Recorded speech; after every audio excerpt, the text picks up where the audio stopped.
challenge. Thank you again for watching. Check out nasa.gov/watchthisSpace and follow me on Twitter @Jim Bridenstine. Ad Astra.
We were that first crew that was going to get a chance to fly this vehicle and test this vehicle that was going to take human beings to the moon.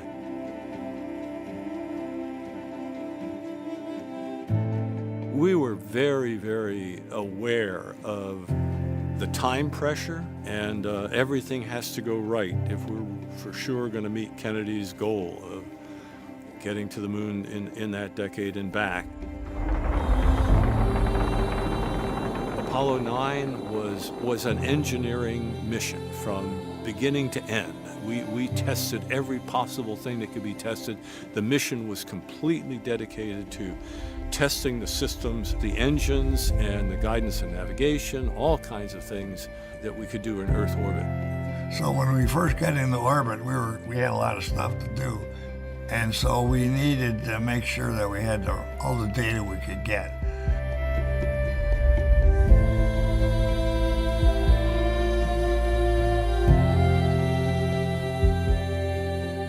The lunar module had to land on the moon. I mean, that's what it was designed for. And then it had to get back up to the command module so there was a ride home.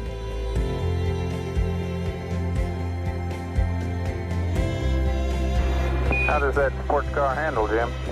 Pretty nice. It's really very difficult to get the coordinate system in your head. Normally we docked looking out this way, and for the docking with the lunar module, you had to look out this way. So the control system didn't operate the way it normally would. I mean, it was the most complicated, messy system of springs and levers and latches and unbelievably complex.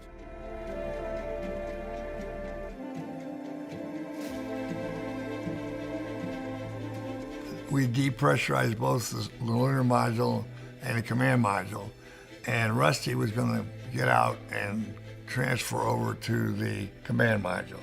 And we were doing that to see that it could be done. I'm partway up the front of the lunar module, making sure that I could safely do that and not poke holes in the suit with the antennas and things. And everything was quiet. Nobody was talking. That beautiful Earth out there, I mean, that's when I really saw just the beauty of where I was. Now, Dave wanted to get out of the spacecraft too, so part of the mission was for him to open up the hatch. So we were all out there in a vacuum. Here we are at this historic moment that we're all part of, not just the astronauts, but everybody who's alive today, and we're all on this small planet as representative of life. We're beginning to move out from this planet, which, as far as we know, contains all of the life in our little corner of the universe.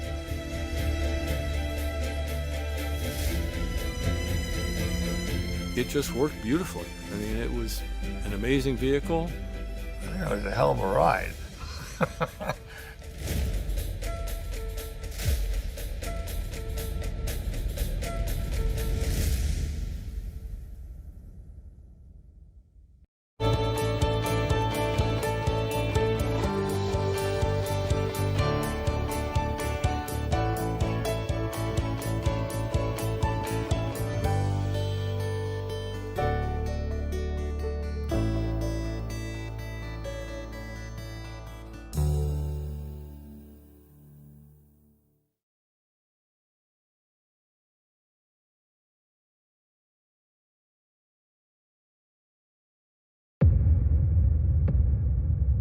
Atmospheric entry.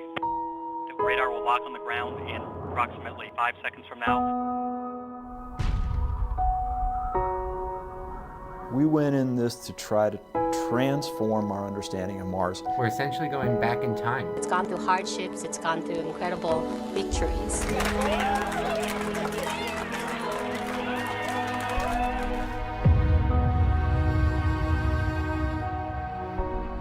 Opportunity is the Crater Exploring Rover. These rovers have made Mars familiar to us. It basically found water from its lander. There is evidence of liquid water on Mars. So this was the first evidence of ancient surface water on Mars. A vehicle that could do science onto the surface of Mars.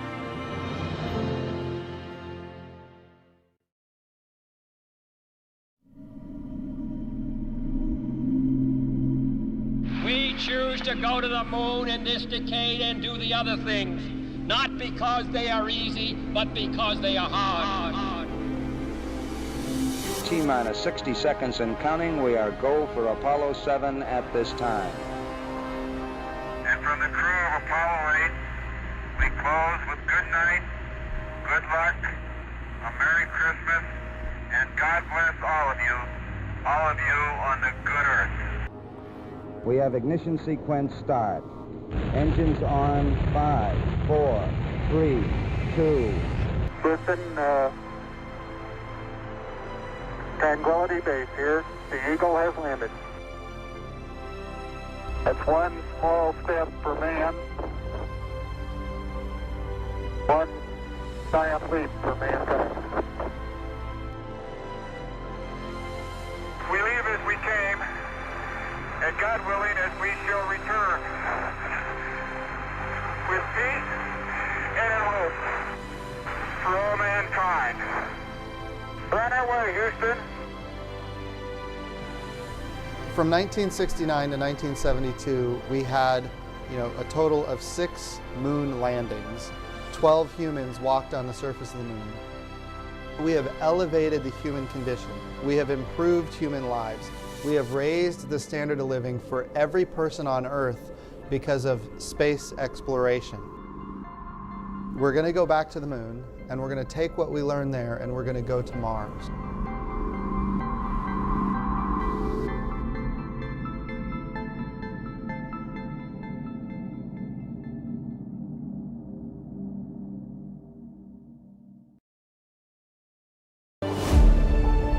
That's one small step for man, one giant leap for mankind.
Station, this is Houston. Are you ready for the event? We are ready for the event, Houston. CBS News, this is Mission Control Houston. Please call station for a voice check. Station, this is Bill Harwood with CBS News. How do you hear me? We have you loud and clear. Welcome aboard the space station. Well, thank you very much, and we really appreciate you taking the time to chat. And, you know, you took a fantastic photo of the Crew Dragon coming in against the limb of the Earth the other day. Tell me what this mission means to NASA and its importance for ending the agency's sole reliance on Russia to get astronauts to and from the station. Well, when I took that picture and shared that out, you know, I commented the fact that this is a new era of spaceflight. And that's absolutely what we feel. We've been feeling this build since 2014 when these contracts were first awarded to Boeing and SpaceX for delivery of astronauts to low Earth orbit so that NASA and our international partners can continue exploration to deep space, starting with the Moon and Mars and the future Gateway. And so what this is a very significant step that marks opening up of the low Earth orbit to commercial companies, not only to shuttle NASA, but perhaps other customers. You know, this is a model where NASA is one customer of many, and so I think that the possibilities are endless for low Earth orbit for science research and commercial companies. I'm going to come back to that in just a minute, but for as long as I've got you with the mic, Ann, you know, you guys are going to be joined next week by 3 new crew members, including Nick Hague and Christina Cook, and you get to do 2 EVAs, we hear, including one with Christina. So you guys will be the 13th and 14th women to walk in space, I think, since 1984. Is that significant to you? I mean, how should we view that?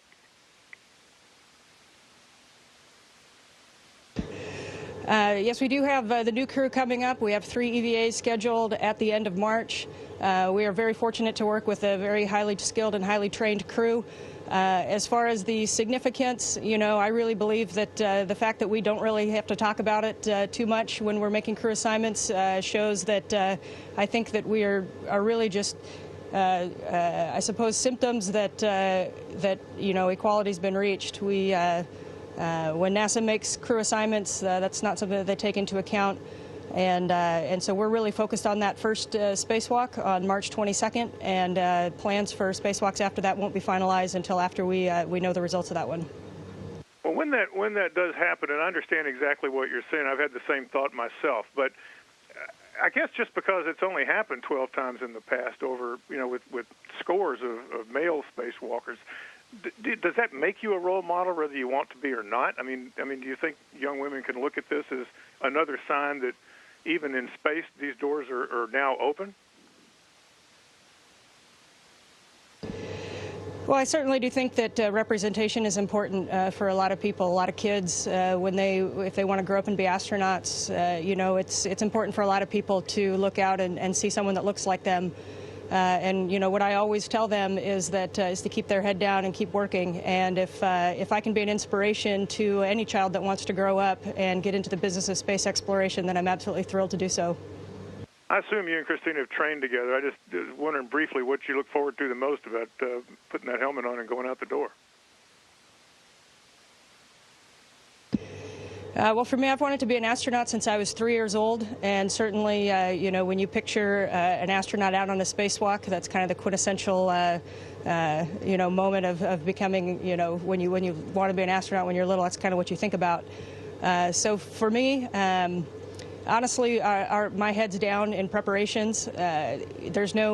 There's no routine day in spaceflight. Spacewalks are one of the more riskier things that we do up here, and so it's very important that we're keeping our heads down, we're focused on our task, and I suppose after it's all gone successfully, then I'll step back and kind of take it all in.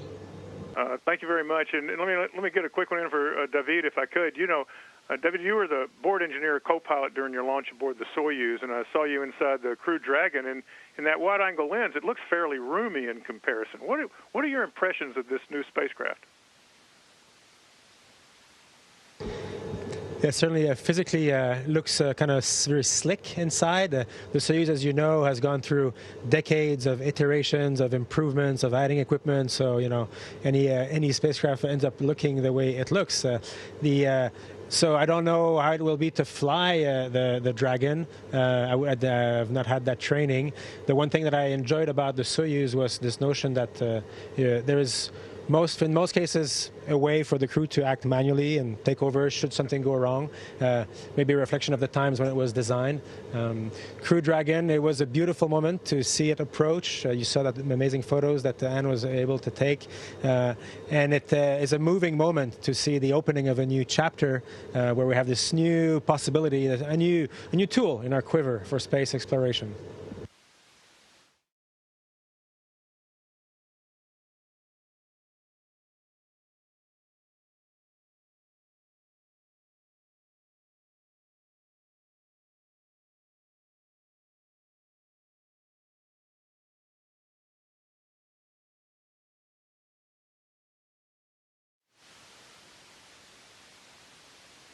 Station, this is a station. That concludes the CBS News portion of the event. Please stand by for a voice check from NBC News. This is NBC News Washington. Do you copy? Copy. Standing by. We have you loud and clear. Welcome aboard the International Space Station.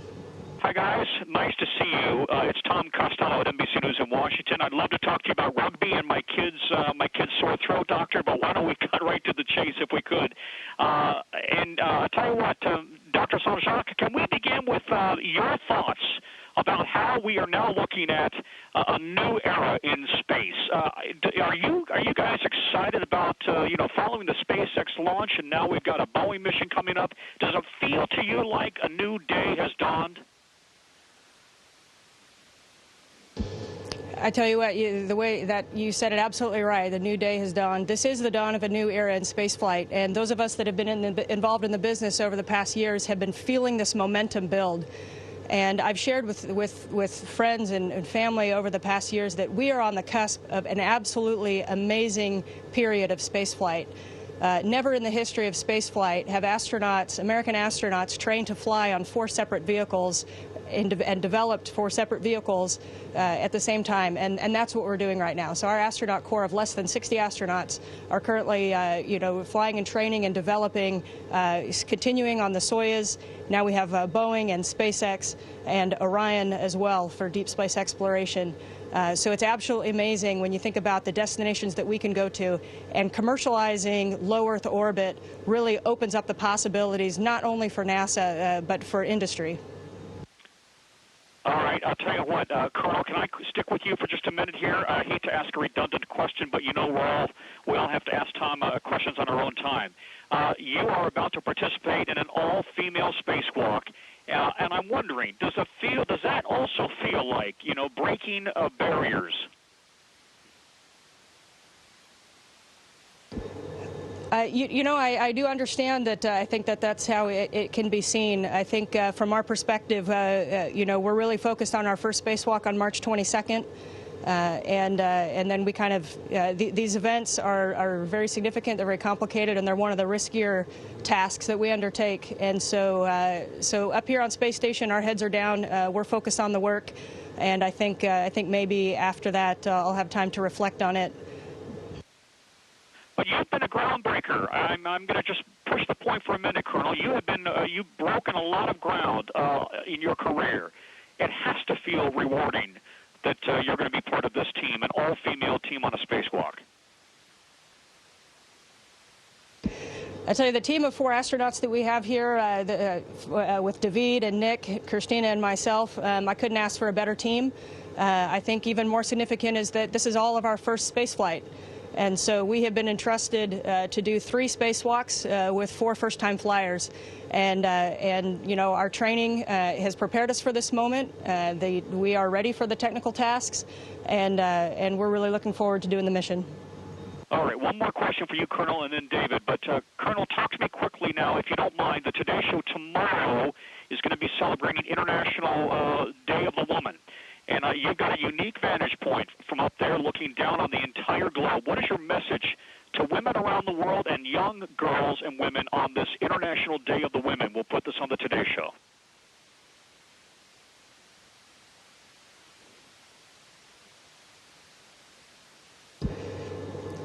I think that that my career and perhaps me being up on the International Space Station can really show women and girls and everybody that hey, we're not just sitting at the table, we're leading the table. There's no excuses. You can accomplish whatever you want to. You just gotta throw your hat in the ring. You gotta get out there and do it. And Dr. Saint-Jacques, I don't want to miss an opportunity to ask you as well. The Canadian up on board that space station, what does it feel like to you to have now, what appears to be the dawn of a new era in manned spaceflight to the space station and beyond? Yeah, you put it well. It is really an emotional moment. It was an emotional moment to see the docking. We're kind of already sad to imagine that Dragon, we're going to have to bid farewell to Dragon. And I remember thinking to myself, wow, really, there is an amazing momentum around the world led by the United States and NASA. And I'm very proud, particularly, that Canada has joined the bandwagon on the next step. And we're going to join to the projects of Gateway and then hopefully further on to Mars. And all these futuristic dreams, we can see a glimpse of them with things like Crew Dragon. It really is rare, of course, that we have new spacecraft, so this is a moment to cherish, and it's kind of fun to let your imagination run wild into what this could lead us to. Congratulations to you both. Thank you for your time.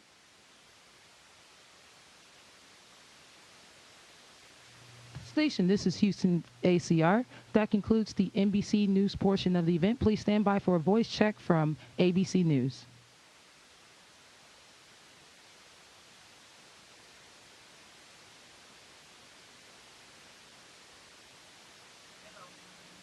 Station, it's David Curley, ABC News. How do you hear me? We have you loud and clear. Welcome up to the International Space Station. Thank you, Lieutenant Colonel. Heard your words on the welcoming ceremony for Crew Dragon. They were quite touching. What were you hoping to accomplish with what you said as this space capsule arrived at station?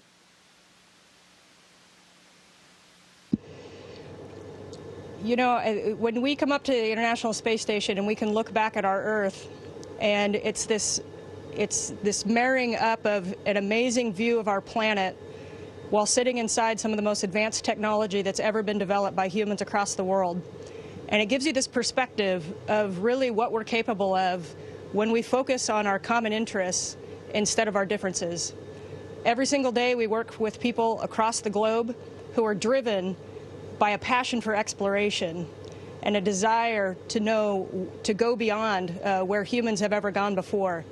And when you get that perspective, you feel this obligation to share it with people. You feel like if you could just tell everybody, if you could make everybody feel the way that you feel and see the things that you see, we could just do even more amazing things. So the message that I really hope to communicate was to tell everybody, like, hey, look what we can do when we really work together. That was a first, having a private capsule arrive. Another first is coming, potentially you and Christina out, the first all-female spacewalk. Are you thinking about that? The spacewalks that are coming up, we have 3 spacewalks scheduled at the end of March and the beginning of April for the crew of the 4 of us. And we're absolutely thinking about the EVAs. We've been preparing for the EVAs, the spacewalks, for months now. And as we get closer, our first spacewalk is on March 22nd, and the teams are all diligently preparing for it, and we are looking forward to it. But it'll be historic.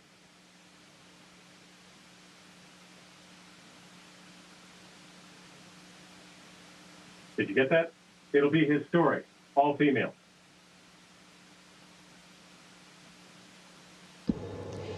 Yes, the second one, depending on the outcome of the first spacewalk, the second one right now is scheduled for Christina and myself to continue the upgrades on the outside of the space station.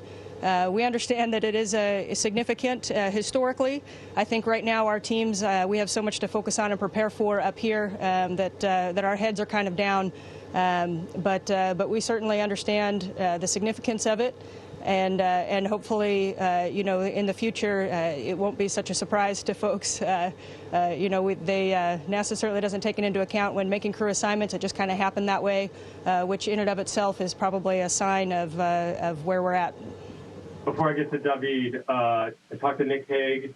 He says he's a rookie now coming up, and you're going to have to show him any rookie pranks planned that you can tell us about?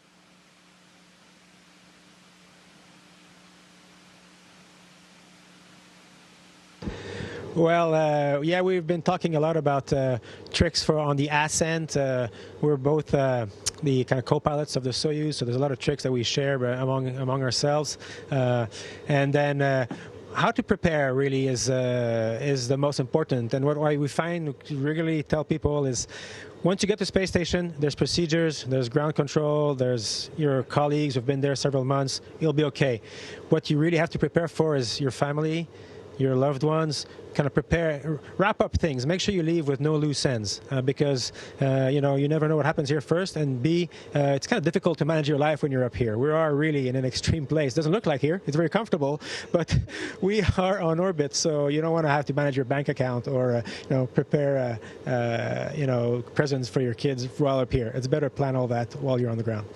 I wondered whether you were going to prank him on station, but let's move on. David, you were the first into the capsule, the Dragon capsule. Did you slide into the seat? How did it feel?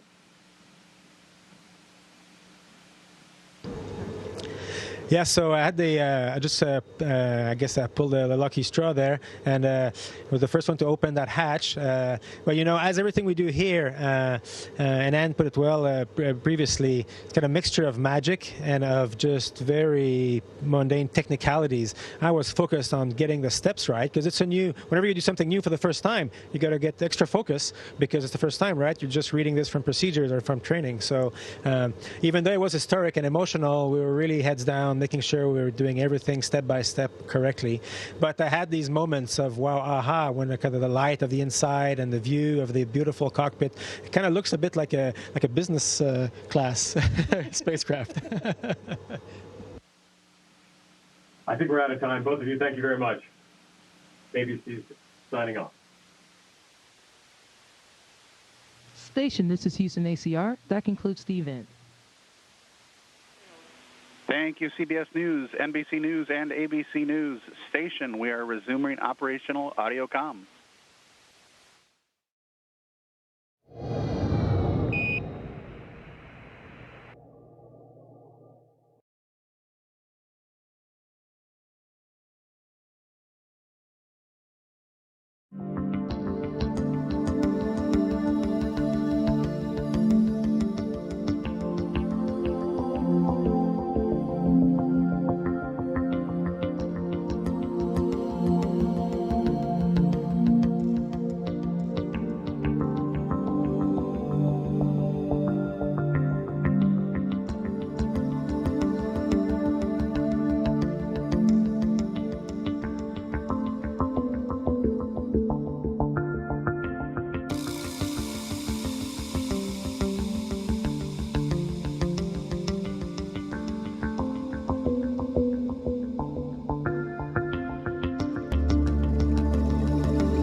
Hey, you're watching NASA TV, on the air and online every day, on this planet and beyond.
All stations on Dragon, 1 minute until configure for terminal count.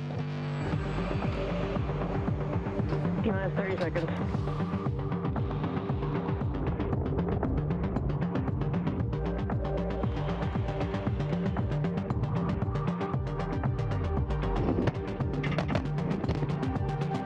Minus 15 seconds.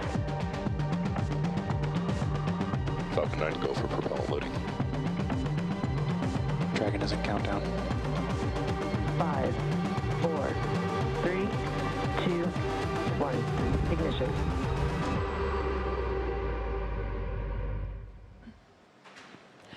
Welcome to our live coverage of SpaceX's Demo 1 mission. If you're just joining us, Dragon has performed its final departure burns from the International Space Station and is on its way back home to us. Today's mission actually began back on March 2nd when Dragon launched from Kennedy Space Center in Florida. Following that successful launch, Dragon arrived at the space station and docked with the orbiting lab on March 3rd. Dragon's return to Earth will mark the third completion of SpaceX's first demonstration mission for NASA's Commercial Crew program. While there are no astronauts on board Dragon today, this demonstration mission represents an important milestone as we approach our first crewed mission later this year. Earlier today, Dragon powered up from sleep mode and began its departure procedures and system checks. That's right, and then the spacecraft autonomously undocked from the International Space Station at 11:32 p.m. Pacific time just yesterday on March 7th. I'm pretty sure it's March 8th now. We've been here all night. And then it began a series of departure burns to move away from the station. We're going to be bringing you live coverage of the rest of the mission from the moment that Dragon jettisoned its trunk to the deorbit burn all the way to that splashdown, which we're targeting for 5:45 a.m. Pacific time, with Dragon scheduled to splash down about 230 statute miles east of Kennedy Space Center. One interesting historical note for you real quick, it's actually been nearly 50 years to the day since Apollo 9 was the last spacecraft built for humans to splash down in the Atlantic. It completed its mission back on March 13, 1969. So a pretty big day and a pretty big historical note here. Unfortunately, due to a communications blackout, we're not going to be able to show you every step of Dragon's journey home, but we're going to be bringing you live status updates as it goes through the phase of things like the deorbit burn and the trunk separation, and we've been getting some pretty great views from the recovery ships out there, so we should have good views of Dragon as it comes down towards the water. Yeah. Now, in this next phase of the mission, Dragon has a series of steps to complete before it returns home. First, Dragon will jettison its trunk, like Dan just said, which is the cylindrical, unpressurized part of the spacecraft. We do this as the trunk is no longer needed to complete the mission. Yeah, that's going to be coming up in about 15 minutes or so. And like we said, we can't show every part of this for the mission, but we are going to be listening to the flight control teams. Again, we have one here right behind us in Hawthorne, and they're the ones basically monitoring all of Dragon systems just like they've been doing since it lifted off 6 days ago. It's flown by so far. It really has. But we're going to be listening in and giving you the updates as they come in. Now, if you've been following along so far this morning, you might have seen us on the earlier webcast last night, this morning. It's hard to tell what time of day it is at this point. But you saw Dragon complete a series of burns. There were a number of departure burns away from the International Space Station that Dragon completed, which allowed the spacecraft to move further and further away from the station in a series of choreographed maneuvers. Everything went really well, and like we said, now we're just awaiting for that trunk separation. And after that, we'll have a pretty exciting deorbit burn and a splashdown. So we're looking forward to all that. Yep. Yeah, at this point, the Dragon spacecraft is well below the International Space Station and quite a few kilometers ahead of it at this point. And that's just to make sure once that trunk's separated, it's not on the same orbital plane, basically, as the International Space Station is. So that'll be the next major milestone coming up. And then that deorbit burn, which we'll go through all of those times in just a little bit. But it's going to be about a 15-minute firing of those thrusters on Dragon. And that's just basically going to take it out of orbit. So it's going to fire these thrusters until that trajectory is basically pointing it right back down in the ocean, in the Atlantic, where we're landing a spacecraft built for humans for the first time in 50 years. So this is going to be a really exciting morning. And like I said, we'll be bringing you some pretty great views. The sun is up already. over on the East Coast, so we'll have a nice daytime splashdown. As someone who has seen this specific vehicle get built over the last couple of years, it's pretty incredible to, like I mentioned earlier in today's webcast, to actually see the astronauts on board the International Space Station floating in and out of the capsule as they were opening the hatch, and that was very exciting. And then upon the departure burns earlier, to see the imagery from the station as Dragon was leaving, it was just incredible. We had some amazing shots, and we've seen the artistic renderings for a couple of years now, what it would look like when Dragon was on station, and to finally see it was just a wonderful moment in terms of those of us that have had so many hours put into this spacecraft. It almost didn't look real when Yeah. you see it, when you actually saw it flying out there. But I mean, since it departed, that happened early in the cruise day on board the space station, so they've since moved on to a bunch of other tasks. They actually woke up about an hour before Crew Dragon undocked, as they're operating on Greenwich Mean Time, so it was early in the morning for them. But they did offer some great words as Dragon undocked and flew away once it was outside of the approach ellipsoid, so about a kilometer or so away from the International Space Station.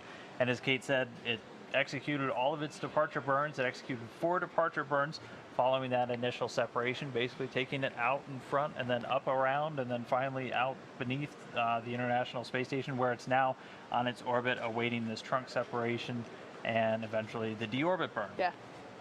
So in terms of SpaceX history, this demonstration mission is incredibly important, as it's, like I said, the demonstration of our crew program. Interestingly enough, the Dragon spacecraft that's hanging behind me here in Hawthorne, California, SpaceX headquarters, is similarly the same demonstration mission of our cargo program that we've been operating for NASA for the last couple of years in terms of the cargo resupply missions to the International Space Station. So who knows if the Demo 1 capsule will also be hanging behind us here in Hawthorne. I don't think we have the structural support for that, but in terms of what you see behind me, it's similar in terms of historical referencing for the importance of today's mission.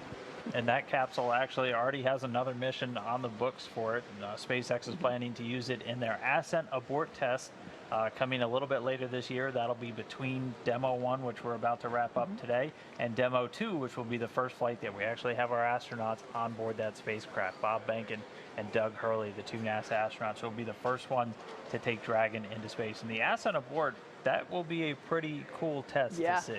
I wouldn't want to be involved with it because that's a lot of G-forces, but it'll be really important for us to be able to demonstrate the ability for the capsule to leave the vehicle in an urgent need to do so. So we're all looking forward to that test flight, as it's also something we've been working towards for the last couple of years. And yeah, that should be coming up in a couple of months here.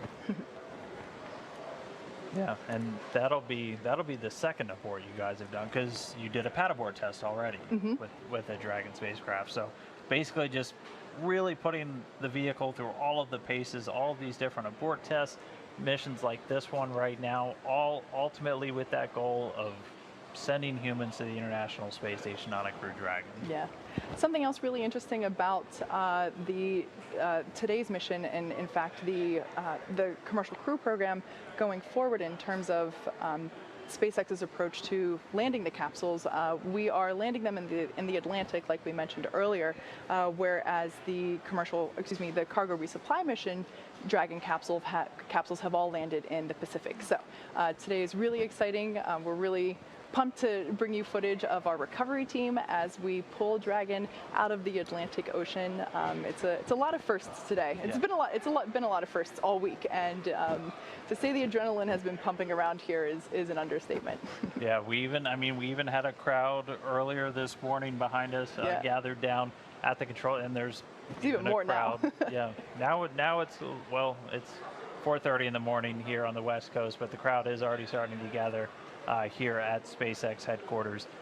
But interesting note, normally those cargo Dragons landing over in the Pacific, and while this vehicle ultimately designed for crew, it's also carrying some cargo. It carried about 400 pounds of cargo up to the International Space Station, and it's been packed with a little over 300 pounds for the return trip home.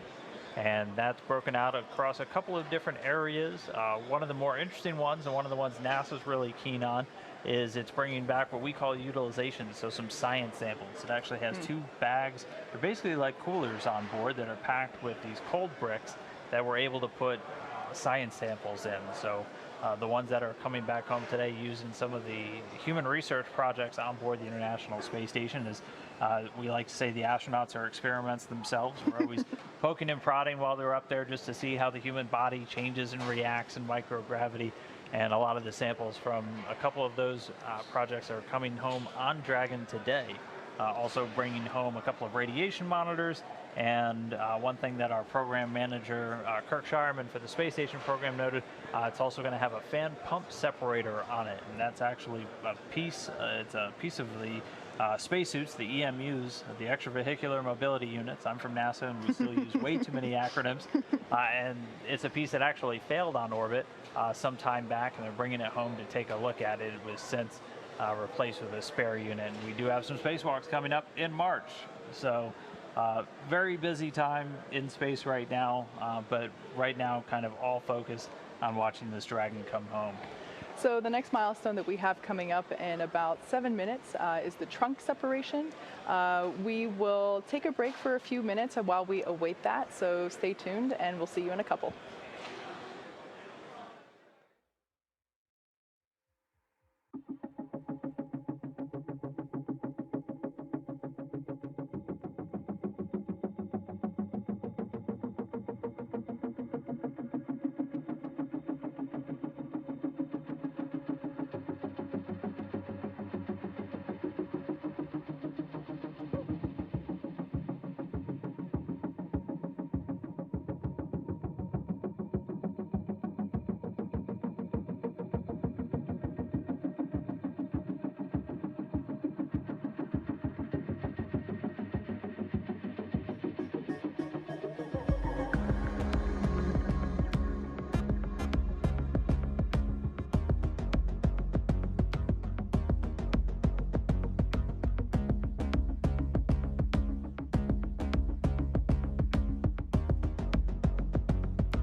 So right now we're waiting to hear for that trunk separation again.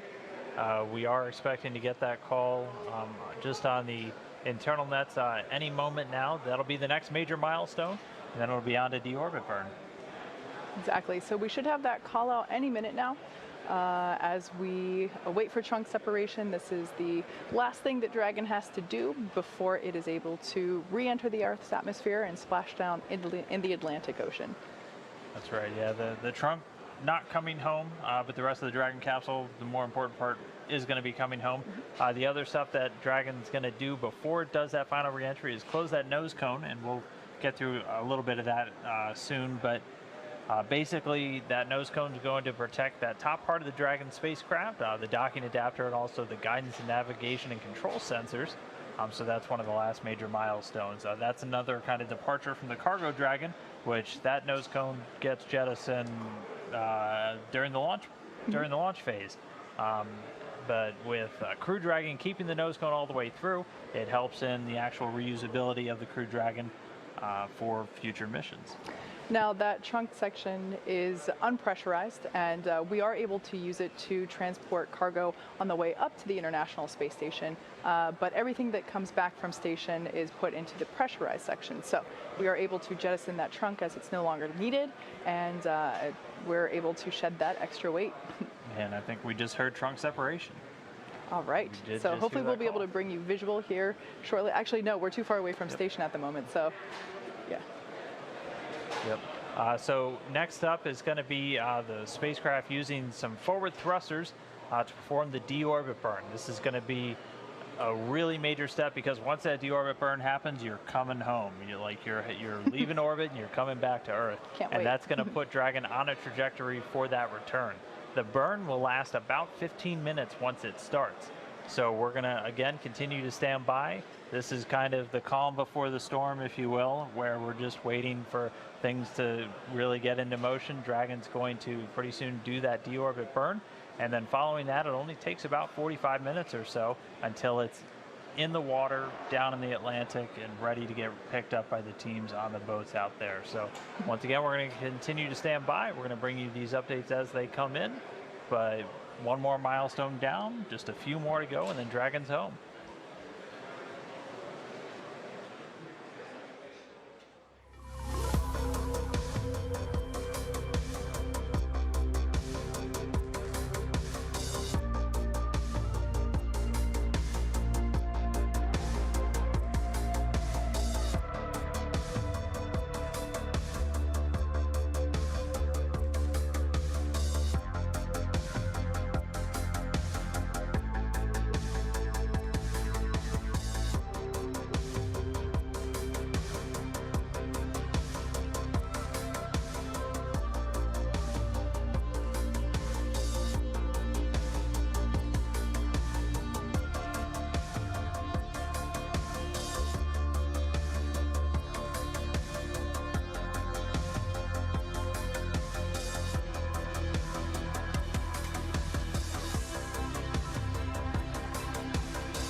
And so again, right now we're just standing by for this deorbit burn to start. We are expecting it to start in about a minute or so. And then after that, it's going to take a little over 15 minutes to complete. Yeah, so we have already jettisoned the trunk, as you heard us talk about a couple minutes ago.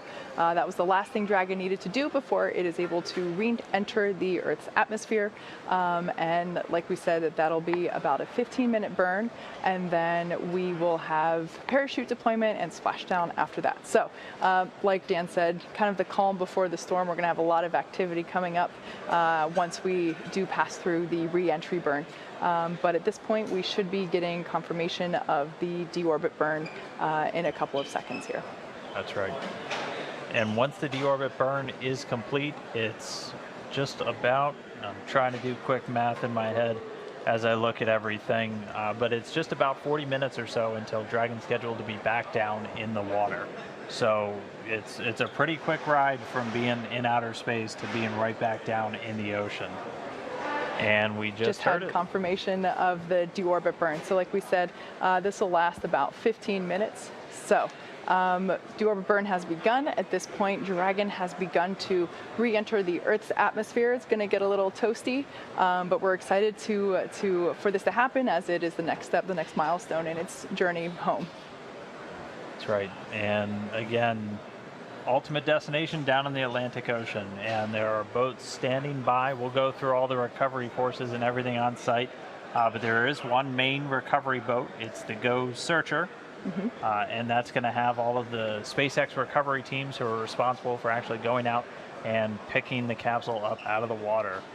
That is a view of the Go Searcher. This is actually a camera view from one of the other boats that's in the area, the Go Navigator, that has the combined NASA team on board as well.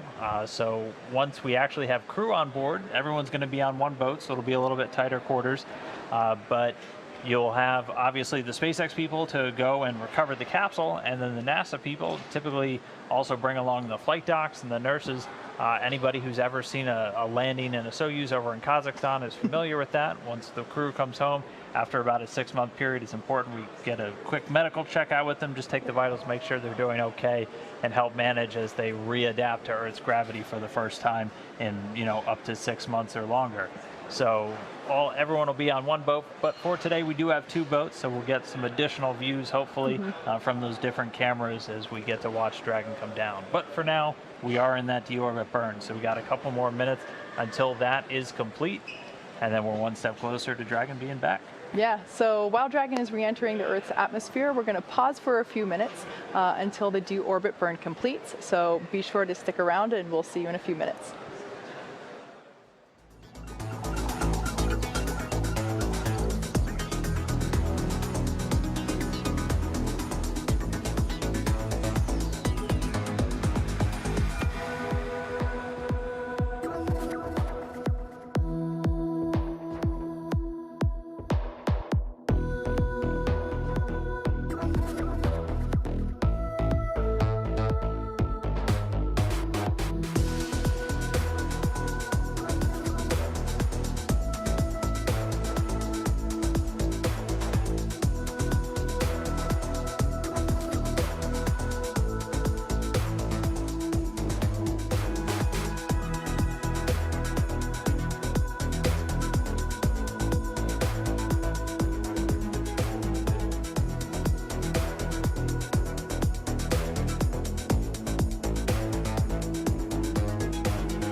right now. We're about halfway through that deorbit burn. So again, we expect it to last about 15 minutes and 20 seconds. The visiting vehicle officer all the way back in Houston was just reporting to the station flight director, again, that we were about halfway through. We're continuing to get a couple of views from the boats, and again, those are cameras that are going to be tracking Dragon once it's coming down under those parachutes. And we're also starting to get, it looks like this is a view from a WB-57 airplane.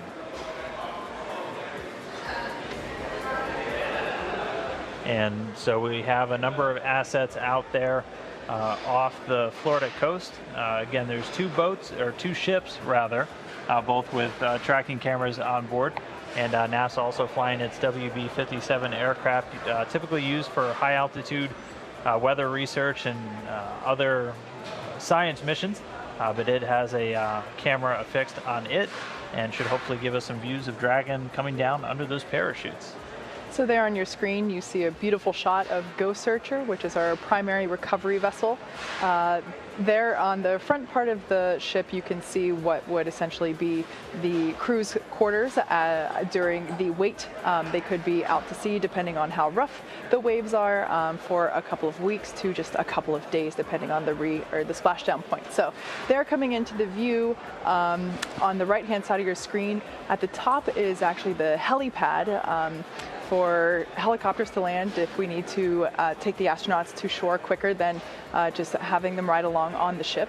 And really something that I just absolutely love about this vessel is underneath that helipad are actually medical quarters. So we're able to get the astronauts checked out immediately after egressing from the capsule, and we're able to check them out there and give them a warm welcome, not on land yet, obviously, but it's just such an incredible vehicle there that we're able to sustain so much activity while we're waiting for the astronauts to splash down, and then obviously once they are on board.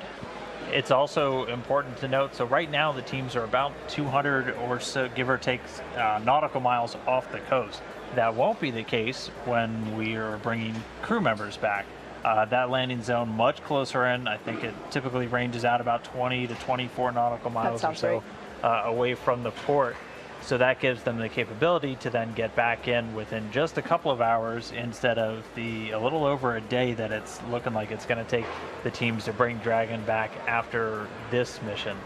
But there we have some views from Dragon as it is re-entering the atmosphere. It's pretty dark in space. Yeah, we're still in the midst of that deorbit burn. We're expecting that to take about 5 more minutes, so that's pretty unique, getting views from the spacecraft while that deorbit burn is still underway. But again, this is just the final maneuver, that final firing of those Draco thrusters, just to bring Dragon out of orbit and set it up on a trajectory to ultimately splash down over there in the Atlantic, where, as you were just seeing, the recovery teams are standing by, ready and waiting to receive.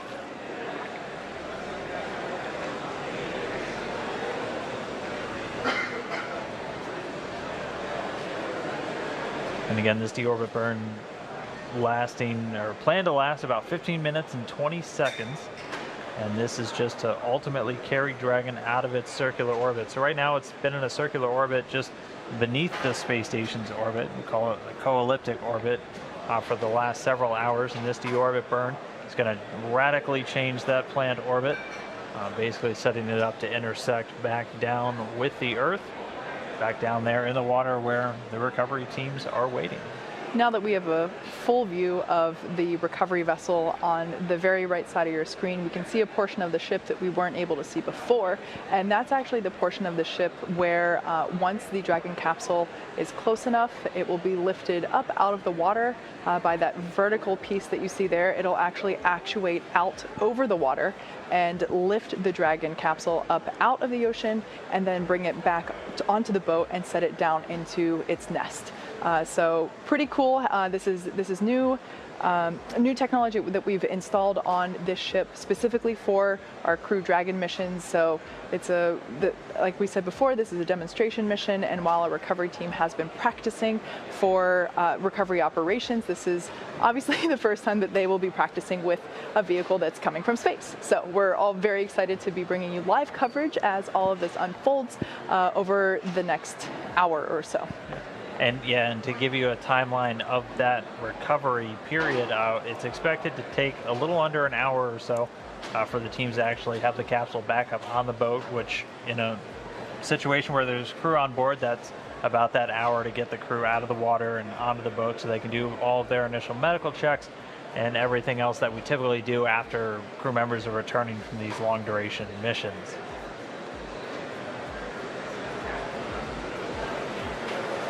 The waves looking pretty calm though, looking like really good conditions out there in the Atlantic. Again, they're a little over 200 nautical miles off the coast of Florida, and they'll ultimately be bound back for Port Canaveral, where the spacecraft is going to get brought back in and handed over to the SpaceX teams there, where they're going to begin processing and then pretty much getting ready to turn it around for that ascent aboard. Yeah. We've been monitoring the recovery weather conditions over the last several days, and now that Recovery Day has come upon us, we can see that we have beautiful skies and in my unprofessional nautical knowledge, relatively calm seas by my eyes. But it's really difficult to be able to predict what the weather is going to be like at sea very far in advance. So we're all very happy to be able to have clear imagery of the recovery team as we make progress here. I feel like we've lucked out with Florida weather so far on this mission. All right, and we're here, and there's about 1 minute left in this deorbit burn, so just about done with that. And again, this is just that final maneuver to begin bringing Dragon out of space and down to the ocean. We're still getting a couple of views from on board the Dragon spacecraft. That's what you're looking at right now.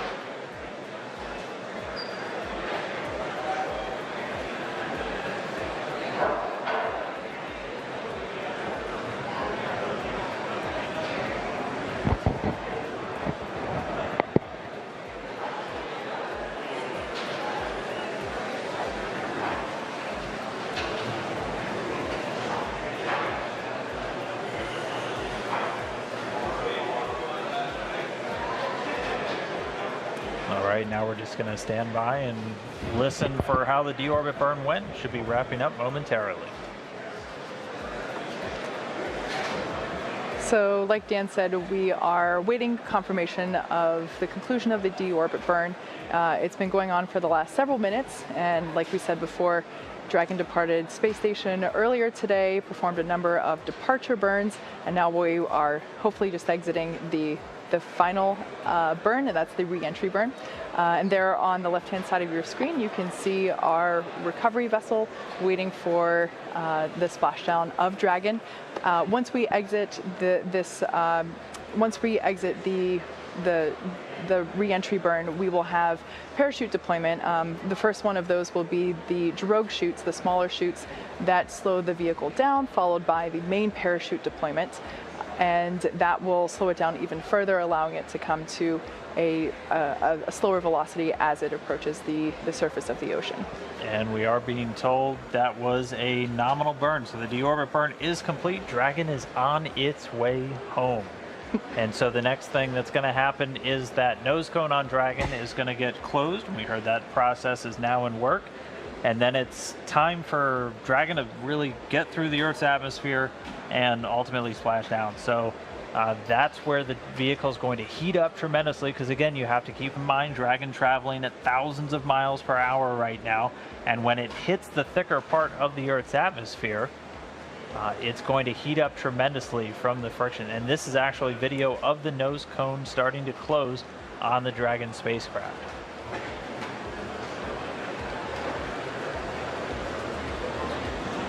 And again, that nose cone just closes to protect that top portion of the vehicle from all of the re-entry events, not only the re-entry through the Earth's atmosphere, but also once it's down in the water.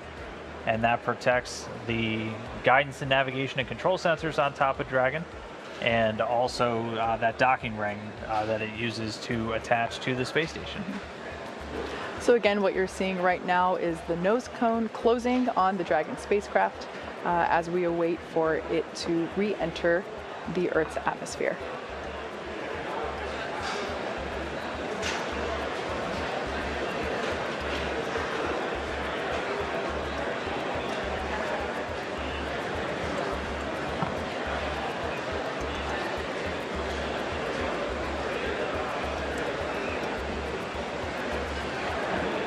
All right, so that nose cone looks like it's just about closed. We'll wait for final confirmation that everything looks good with it. But then pretty soon we're going to be looking towards the actual entry interface. So that's, again, where Dragon starts hitting enough atmosphere that it's going to start heating up, because right now it's still high enough, even following that deorbit burn, that it's still not feeling those effects. But the atmosphere is going to get thicker as it starts to descend, and that's going to heat the vehicle up. That's why you always have this heat shield on the bottom of these spacecrafts, and that's why a lot of them are in these, this conical shape. As a lot of engineers I've talked to, they like to say physics haven't changed since the 1960s. When we made the spacecraft back then, it was for that it was that shape for a reason, and so that's why it's so common to see this capsule design. Just because of how you re-enter the Earth's atmosphere, it makes a lot of sense. So we just heard confirmation that the nose cone hooks have begun the process of securing the nose cone into place prior to that re-entry burn. Right, and so there's actually an anticipated time where you lose signal with the spacecraft, and that's just because as you're re-entering the Earth's atmosphere and you go through that intense heat, plasma actually builds up on the outside of the spacecraft, and you can't send or receive signals from there. So it's very common when there's people on board, you'll lose the voice communication between them and the ground, and you'll lose all the telemetry or the data streams that you have coming from the spacecraft to rooms like the Mission Control Center just behind us here in Hawthorne. So that'll be coming up. We're expecting that to happen at about 5:33 a.m. Pacific. So coming up in just about 20 minutes from now. Exactly, and so after we are able to get through that phase of the mission, like we said before, following that will be the deployment of the parachutes and then splashdown. Right. So just a quick recap in case if you have just joined us recently. We have departed from the International Space Station. Dragon completed a series of 4 departure burns in a slowly choreographed maneuver, and now we have already jettisoned the trunk of the Dragon spacecraft. We have completed the deorbit burn, and now we're just starting to come back down through the Earth's atmosphere and the final leg on Dragon's way home. That's right, so that nose cone's closed, and we're just going to be standing by to wait until we go through that entry interface. Again, that'll be about 20 minutes from now. And then once it's down through there, it's time for the parachutes. And we talked about the parachutes a little while ago, and we should hopefully get to see those parachutes maybe from the plane. But once it's down beneath the cloud deck, so we should be able to see them from the boats that'll be standing by out there at the recovery zone. And it comes in 2 different stages. Can you walk us through the parachutes real quick? Yeah. So with the parachutes, we will have the drogue parachutes. Those are the smaller chutes that will come out that will slow the vehicle down a little bit, and then we will have the main parachutes. Those are clearly visible by the orange and white coloring on them. Very iconic if you've watched our previous Dragon splashdowns for the cargo resupply missions. So we will have that, and then that's what will slow the vehicle down enough to have a safe splashdown in the water. So at this point, another fun fact about Dragon, in the return to Earth, the seats inside the capsule at this point have actuated or turned into the re-entry position. So depending on what phase of the mission we are in, the seats will actually actuate or adjust the angle to make sure that the G-forces that the astronauts will be experiencing are in the right places. So with that being said, we will take a quick break as we active operations here at SpaceX. So with that being said, we will take a quick break. Be sure to stay tuned with us as we go through this period of anticipated blackout with the Dragon capsule. We'll be back in just a few as we come back in anticipation of that parachute deployment. Stick around.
if you're just now joining us, we have had a successful deorbit burn, so that was the last major milestone.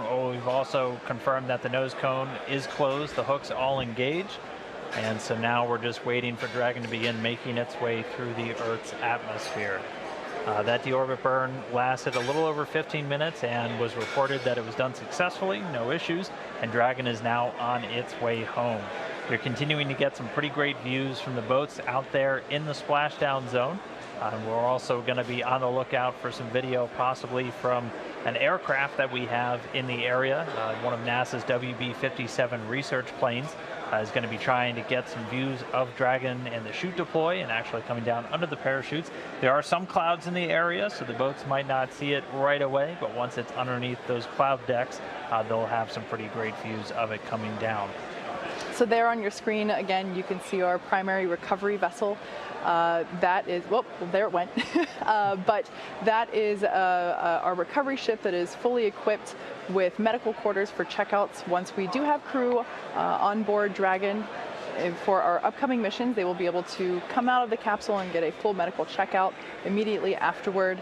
There's also a helipad there where a helicopter can land in the event that we might need to get them back to port sooner than what the boat may be able to go. And there on your screen you can actually see, I mentioned earlier, the lift that will bring Dragon out of the water has actuated it into its recovery position. So that you can see on the right-hand side of your screen at the end of the boat, and that is what will actually take Dragon out of the water, lift it up, and then place it into its nest, which it's the official term for it on the ship, and then that would be considered the end. At least whenever we get to that point, that will be the end of our webcast today. But at this point, we're still waiting for the parachutes to deploy and then for the entire recovery operation, which, like I mentioned before, the recovery team has practiced this, but obviously not with a vessel that has come down from the International Space Station yet. So a lot of firsts that we'll be seeing today, and we're really excited to be able to share that with you. Yeah, and if you missed the very beginning, the fun historical tidbit we had for today was it's been almost 50 years to the day since we've landed a spacecraft designed for humans in the Atlantic Ocean. That last one was Apollo 9, and that was back on March 13th, 1969. It was actually supposed to land in the Pacific, but ended up shooting for the Atlantic, and that was the last time they landed one in that area. So it's going to be exciting to see this water recovery. All of our crew members for the last couple of years, well, basically since we stopped flying the space shuttle, have come down for land landings over in Kazakhstan on the Russian Soyuz spacecraft. But in the not too distant future, we'll have crew members Doug Hurley and Bob Benkin, still waking up. They'll be on the Dragon for the Demo 2 mission a little bit later this year. So everything looking really good so far. We're going to continue to stand by and wait for that entry interface. We are just about 20 minutes away from when we're expecting to actually see Dragon under those parachutes. So not much longer, good things to come. There's a lot of anticipation. There's a crowd growing behind me here at SpaceX headquarters. Our mission control center is just down there, and you can probably hear the voices in the room around us, and the crowd is definitely starting to grow in anticipation of Dragon's reappearance. So with that being said, we will take a quick break as we await for Dragon to re-enter and for those parachute deployments. Stick around, we'll be back in just a few.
and so we're getting a bit of a treat here. You're getting a live view inside the Dragon capsule as, again, it's getting closer and closer to that entry interface, coming through the Earth's atmosphere and then splashing down in the Atlantic Ocean. But first, we have a very special guest, somebody who's going to be on board a Dragon in the not-too-distant future, NASA astronaut Bob Behnken.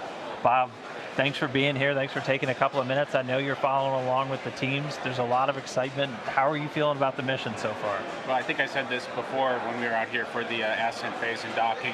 Just super excited. You know, of course, this one is the precursor for our mission that's upcoming here, and so when this one's done successfully, we'll be one step closer to our flight. That's awesome. Yeah. So what is in store for you between now and that flight? What kind of preparations do you have left to do? That's a great question. We have a significant amount of training that we need to go through, so we'll walk through all the various phases of flight. So we'll do pre-launch, we'll get suited, we'll do that here in Hawthorne in the Buck. We'll do a walkthrough at the Kennedy Space Center, actually on the launch pad. Learn a little bit more about the emergency escape system if we should need that prior to launching into space, and so we'll walk through all those different scenarios. Then we'll head back out here again for a couple of other events associated with docking and, of course, with the reentry. Awesome. And so we're getting views inside the Dragon spacecraft, and I mean, a camera's okay, but it can't do the real thing justice. What's it like to be like in a spacecraft when you're coming back through and everything's heating up? Yeah, there's a couple of pieces of coming back through the atmosphere. The first one is really emotional for those of us who've seen a lot of spacecraft come back. It's just it's very special to kind of go through that experience, and it's a physical thing as well, as you actually see the light from the atmosphere as it heats up the external portions of the spacecraft. You see some orange lights flickering, the plasma kind of go past the windows. The windows will be down near our feet on this vehicle. That'll be our closest view out the window per se, but it's definitely something that we'll be able to see and know the outside of the vehicle is going through something pretty severe, and we'll be hoping it takes care of us as it takes us through entry. That's incredible. I can't even imagine what that experience might be like. Remarkable. Again, there's the physical piece of it. You can, sensations that come in with the light, but there's also the emotion of knowing that you're taking all that energy that you put into the vehicle to get it into orbit. It's all got to come back out so that you can get back to the ground safely. So it's been a while since you've been to space. Is there anything you're really looking forward to when you get to the space station? Anything like what's your bucket list once you get back up there? For me, when I get back to the International Space Station, I really am looking forward to seeing it completely complete. I was pretty close with my flight. We put the cupola on the underside of the space station. One of the things close to the construction complete on the International Space Station. So I'm looking forward to getting back in there and actually experiencing sunrises and sunsets again. They're just remarkable from on orbit. Not quite the same as they are from the ground, and can't get that anyplace else. Last question for you. I'm sure you've been following along on social media. You've seen the photos of our zero-G indicator. Now, he's not coming back until you bring him back for us, so you'll have a little bit of time to play with him while you're on station. Is there anything that you would like to teach little Earthy while you're up on station with him? Yeah, that's a good question. I didn't actually realize that little Earthy was going to stay on board the space station until Lee Rosen, one of your folks here at SpaceX, come and let us know when we sat down to watch undocking, and he said, "Hey, we're going to need Earthy back. You got to bring him back." And so I think our plan is to have him teach us. He's going to welcome us aboard probably when we get there. And I think Ann and David and Oleg have trained him up well. So hopefully he can walk us through the emergency brief, and he's a full-fledged station crew member by the time that we get there. Well, it definitely looks like he's been getting a crash course in just about everything. Yeah, he should have it all, and he ought to be able to transfer it to us. That's part of being a crew member that arrives and takes over responsibilities on the International Space Station. That's very cool. Well, we certainly look forward to him coming back, as well as you and Doug, in our Demo 2 mission in a couple of months. So it'll be very exciting. Very much looking forward to it, as you might imagine. Us as well. Thank you. Well, we're going to get back to the reentry interface. Bob, we're going to let you go watch along because, again, vested interest in everything that's happening. Thanks so much for jumping upstairs real quick and talking with us. Thank you again. Thank you very much. Thank you. So with that, we are awaiting the deployment, or excuse me, the final phase of the re-entry of Dragon spacecraft as it's coming back through the Earth's atmosphere. I'm still kind of reeling from his comments about what it's like to actually come barreling through the Earth's atmosphere, something that you see depicted in movies and TV shows, of course, but to hear it live from the source is pretty cool. And that's exactly what Dragon and Ripley are doing right now. So we brought you a live view of that just a couple of minutes ago. That was pretty cool that we were able to get that shot. Like we said, plasma will be building up on the exterior of the vehicle as it's re-entering the atmosphere. So there's a blackout period that we were expecting, and that's where we're at right now. So while we can't bring you a view of Ripley on her journey back to the Atlantic Ocean, you can see a view of our recovery ship there. Like I said before, we can now see that the lift arms have actuated out into the recovery position, and they're like that in anticipation of Dragon being pulled in to position closer to the end of the ship and being lifted up into the recovery nest. And you got to imagine the teams out there on the ocean are ready for this to come home. And again, since they're about 200, give or take, nautical miles out to sea, they actually left yesterday, so they've been out on the water for some time. So they're ready and waiting. Again, the prime team is on that Ghost Searcher, and that's a bunch of SpaceX technicians who are going to be responsible for going out on some fast boats that will deploy from that prime ship.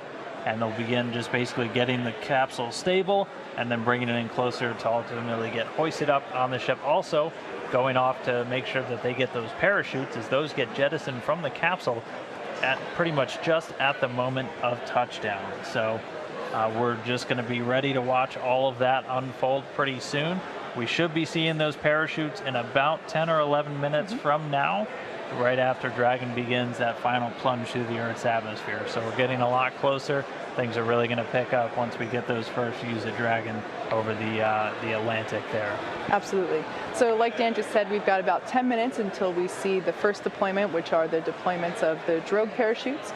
So with that being said, we're going to take a quick break, and we'll be back in a few as we get closer to parachute deployment.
And so this is a view from that WB-57 airplane. You were looking at Dragon streaking across the sky on its re-entry through the Earth's atmosphere, aiming for a splashdown in just a little while from now. So it's pretty exciting that we get this shot right now, as it is our first view from planet Earth of the Dragon capsule since it lifted off from Cape Canaveral just several days ago. I will say this is a pretty rare treat to be able to see this here. And again, this video is coming from a NASA airplane that were flying around that recovery zone there, a WB-57.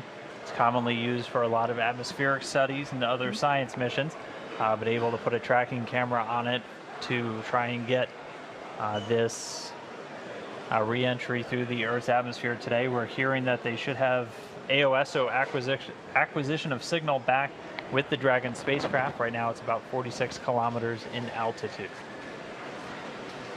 Yeah, so just for orientation purposes, if you've seen our launches previously, you might be familiar with the angling of this as takeoff. Reminder, this is re-entry. The plane is below the Dragon spacecraft and the camera's looking upward as it's coming over the spacecraft. So it looks like from the orientation of the imagery there that Dragon is going up when in fact it is still coming back down towards Earth.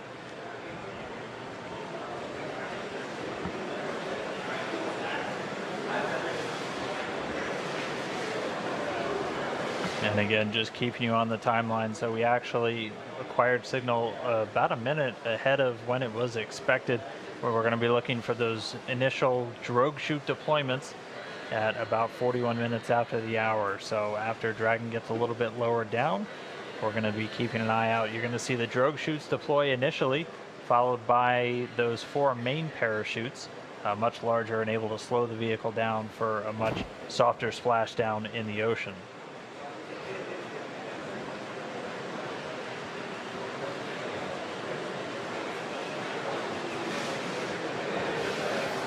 We should be getting that drogue chute deployment in just about 2 minutes now. And just heard that we're now below 30 kilometers.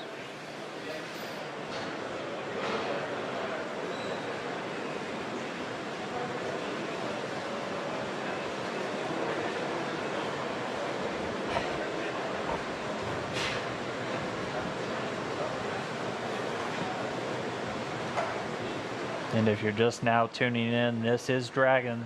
This is Dragon coming home. This is from a camera on board a chase plane there at the landing zone over the Atlantic, about 200 or so nautical miles off the coast of Florida. We're under 30 kilometers, continuing to descend. The next milestone we're going to be looking for is parachute deployment.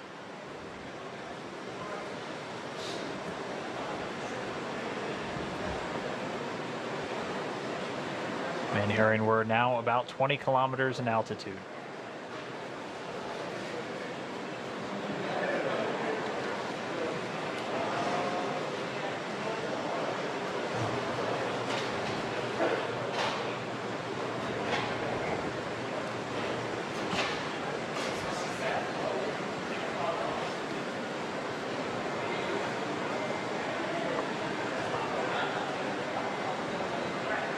The Dragon spacecraft continuing to descend. It's now subsonic, so already starting to slow down thanks to the aerobraking, basically slamming into that Earth's atmosphere, causes a lot of friction and allows the vehicle to eventually reach its terminal velocity, basically. And then those parachutes are going to kick in.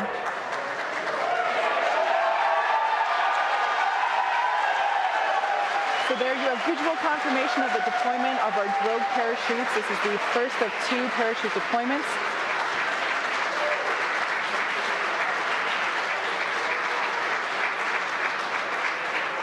So those drogue chutes do the initial slowing, and then they're ultimately going to pull out the 4 main parachutes responsible for really slowing the spacecraft down prior to that splashdown. You can hear cheering here at SpaceX headquarters as the employees that have gathered around our Mission Control Center are sharing the same view as you. What a gorgeous shot of Dragon coming back down.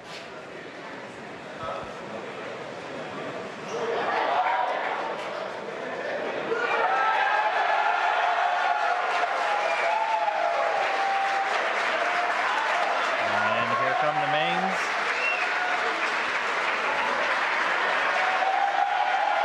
Over the next few seconds, we will see those main parachutes exactly like that begin to expand as they capture more air, further decelerating the Dragon vehicle down to the Atlantic Ocean.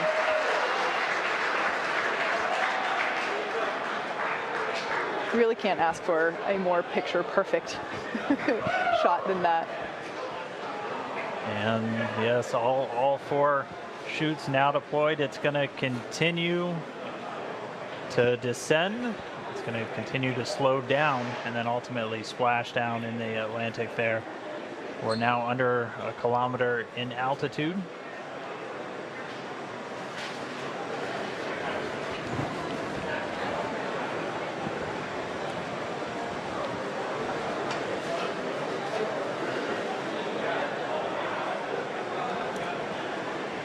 Just about 750 meters to go.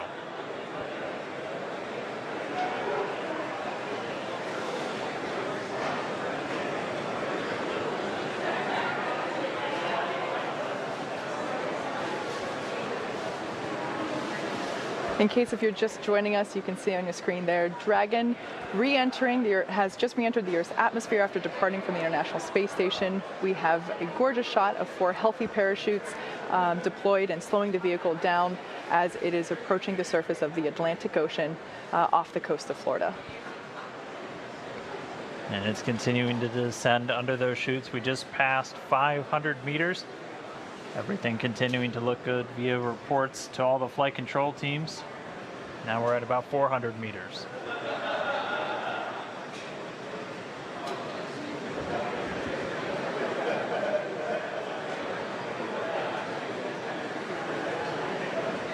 And just passing 300 meters, continuing to descend. We might be right on time. We were planning on splashing down at about 5:45 a.m. Pacific, and we're getting real close to that bingo time. Just past 200 meters.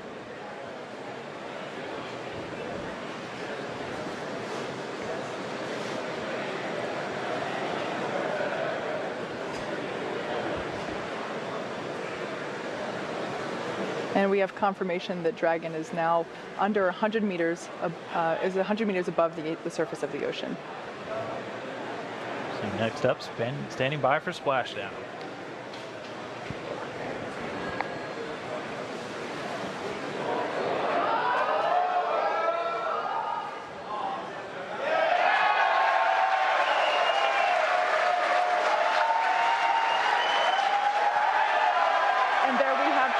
Of splashdown. Dragon has returned to planet Earth. It is now back home, and you can see on your screen our 2 fast boats racing out to the capsule, now in recovery. That splashdown came right on time, 5:45 a.m. Pacific, 8:45 a.m. over on the East Coast. The teams that have been ready and waiting, they were staged just a few nautical miles away. They're going to start moving in now. You can see those 2 fast approach boats already speeding their way towards the capsule.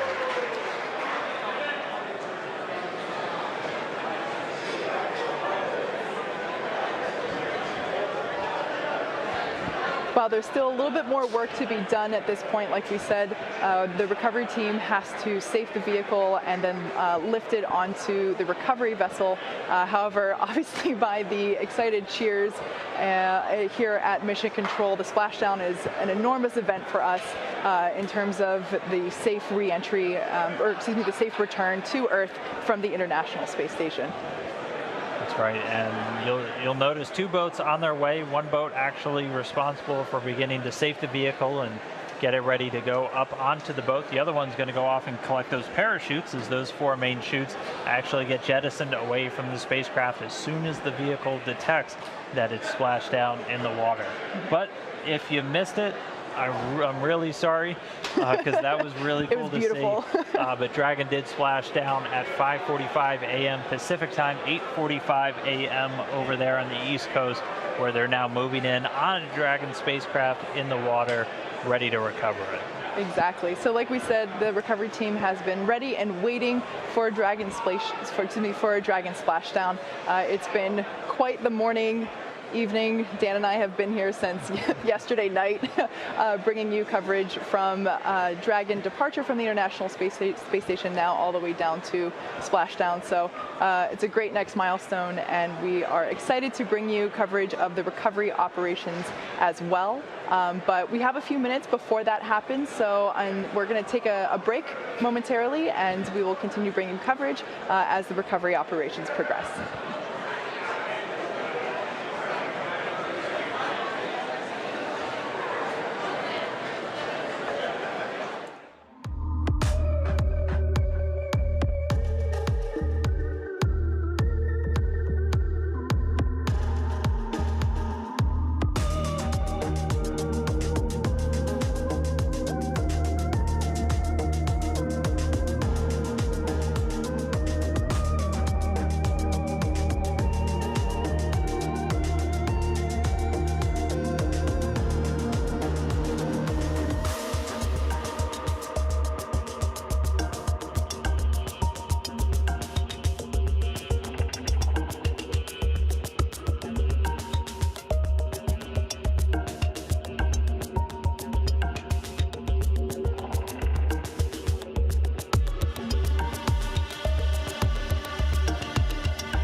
So we're going to take a quick break from the operations because right now we have Benji Reed. He's the director of the Commercial Crew Mission Management here at SpaceX.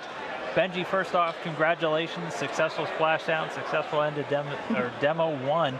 What's it been like to watch through this mission? What are your thoughts? What are you looking forward to? Have you had a chance to catch your breath? No, but I'm super excited. Thank you for having me up here.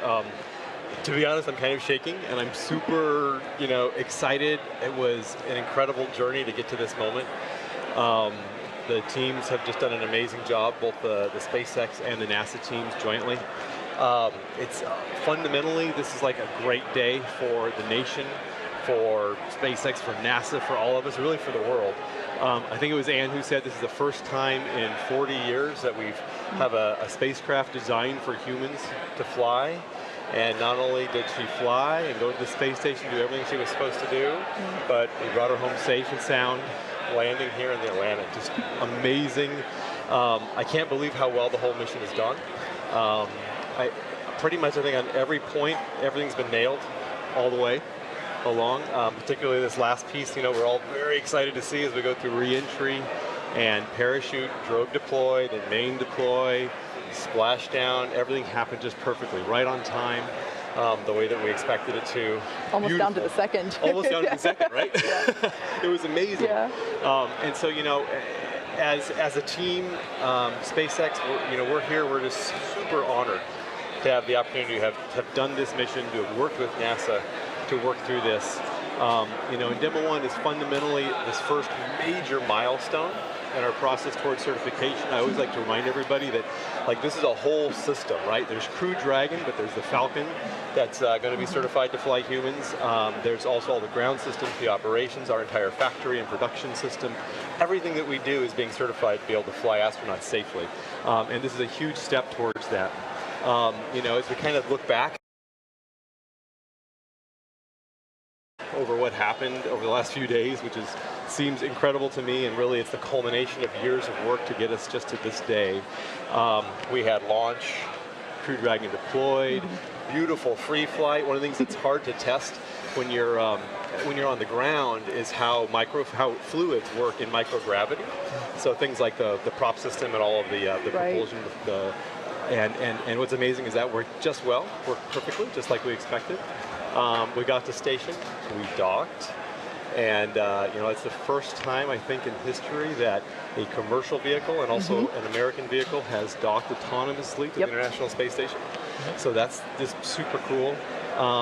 Loaded with all kinds of sensors, all kinds of tests that we did. We met Ripley. Yeah. We got to see, she's loaded with sensors, so we can understand exactly all the forces that'll happen on the crew as they come, as they're launched and then sent to station and come home. We got to meet the Little Earth guy. I heard he's going to stay on station. Yep. And so that'll be for Bob and Doug to retrieve, so that's going to be exciting.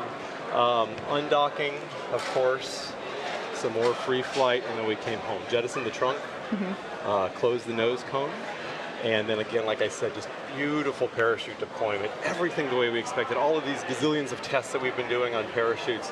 All of the analysis and work that we've done on understanding the aerodynamics of reentry and coming home, everything's just wonderful. The important thing now is we take all of this data that we've learned. We love data. We love data, right? I mean, fundamentally, we're engineers and engineering-driven behavior, right? It's what we got to do. So we take all that great data, and we're going to apply that to the next steps. So what's coming up next, I think, because believe it or not, as excited and still shaking as I am about this return, there's a lot more to do, right? Because our ultimate goal is to be able to continue to staff space station, right? And provide astronauts rides up to space, give them a safe place to be, a safe place to come home in, and do crew rotations every 6 months. So how do we get there? So we finished Demo 1, huge milestone. Next up, we take that data, we apply it, we learn from it, and we're going to go to our in-flight abort test, similar to that pad abort test that we did a few years ago, except this time we put the Dragon. It'll actually be the same Dragon that we flew on Demo 1. We're going to take that and put it on top of a Falcon 9, launch it, get it going super fast, get it to test conditions, and then escape it off of the rocket, and again do the same thing, bring it home safely on its parachutes, land it in the ocean. And then from there, after we get that done, we go to Demo 2. And that's kind of like Wow, that's the big prize, right? Because that's going to be sending Bob and Doug, our astronauts and our partners and our friends, sending them up on Dragon, taking them to the station safely, bringing them home safely. And then with that done, we'll go through final full certification and start those 6-month rotation missions, which we're just also excited about. It's important to take a step back and think about all of what it took to get here, all the work from all the joint teams, NASA and SpaceX, all the support that we've had from friends and family, and really I think the most important thing is that on behalf of all of the 6,000 people here at SpaceX, we really want to thank NASA, we want to thank the space station, the international partners, and thank the American public for their support and partnership as we go through this. We're really proud to be part of this endeavor. Thank you for being here with us.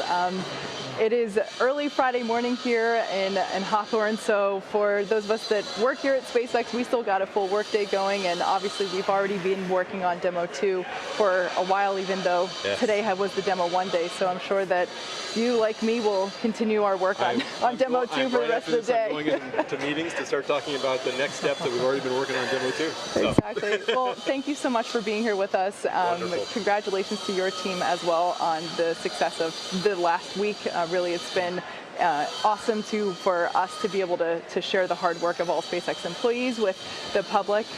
So with that being said, thanks for being here. We're going to take a quick break as we bring you more coverage of the recovery operations, which you can see is ongoing on your screen there on the left. So stick around. We'll be back in just a couple.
now. We're waiting to get some video back from those recovery teams out there in the Atlantic. For now, though, we do have another guest for today's broadcast, NASA Administrator Jim Bridenstine, who's standing by over at NASA headquarters in Washington, D.C.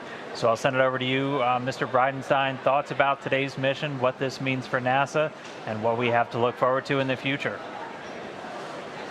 Absolutely. This is an amazing achievement in American history. In fact, I said on a press conference at 4 in the morning after it launched that this was the dawn of a new era in American human spaceflight, and really in the spaceflight for the entire world because of all of our international partners on the International Space Station.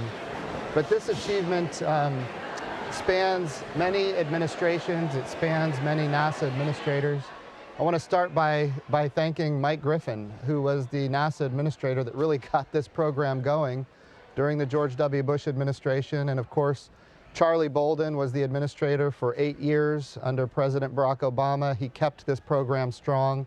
And then of course, Robert Lightfoot was immediately preceded me. And here we are today with this amazing achievement, and the current president, President Trump, his budgets for NASA have been as strong as they have been in my adult lifetime. So this really is an American achievement that spans many generations of NASA administrators, and in fact, over a decade of work by the NASA team. So I want to congratulate, first of all, the NASA Commercial Crew Program, all of the amazing engineers that have been involved from the very beginning. I want to thank, of course, the amazing achievement of SpaceX and their entire team, and the vision of Elon Musk and what he has done to help really rejuvenate this very inspirational moment for this new era in American human spaceflight. So this is really an amazing achievement for all of America, but it's not just for all of America right now. It goes back in time. There are so many people that deserve credit, and really what's unique now is that NASA can be a customer. And I know there's a long way to go. We launched an uncrewed spacecraft here. Of course, we have Demo 2, which will be a crewed spacecraft. And between now and then, we have a pad abort that we need to test as well. And so these are all capabilities that are leading to a day where we are launching American astronauts on American rockets from American soil. I have heard, when I was a member of Congress, I heard over and over again, how do we keep constancy of purpose? Because it seems like we lurch from one administration to the next and changing visions and changing budgets. How do we keep constancy? Well, this is a perfect example of a program. When we talk about these things that NASA does, it takes in many cases decades to achieve this kind of capability. And the constancy of purpose here for all of these years is important. But now NASA can be a customer. We can be one customer of many customers for human space flight in what we believe will be a very robust commercial marketplace for space operations. And we're going to have numerous providers that are going to compete on cost and innovation. And of course, that's how we're able to do what we've seen now, where rockets are being reused. The idea that we can reuse rockets and drive down cost and increase access to space, just an amazing capability for our country, an amazing capability for the world. Just like we reuse airplanes, there's going to come a day when we're reusing rockets and spaceflight is going to become more routine. We're not there yet. We have a long way to go. But this is an amazing achievement in this path to really a sustainable return to the moon, quite frankly, which is my charge the President has given me to get us back to the moon. So we're driving down costs for low Earth orbit. We're commercializing low Earth orbit, not just with launch, but also eventually with space stations, with human activities where NASA can be a customer for human activities in low Earth orbit. And then we can use the taxpayer resources that are bestowed upon us. We can use those resources to do exploration, to go further, to go back to the moon sustainably, where we can stay at the moon and ultimately go on to Mars. And this is one small piece in that really grand vision, but this is no small piece. This is an amazing achievement in the history of the United States of America, and it just really exemplifies what we can achieve when we maintain that constancy of purpose.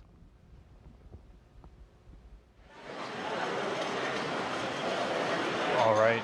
And thank you, Administrator Jim Bridenstine, again, joining us just there from NASA headquarters over in Washington, D.C.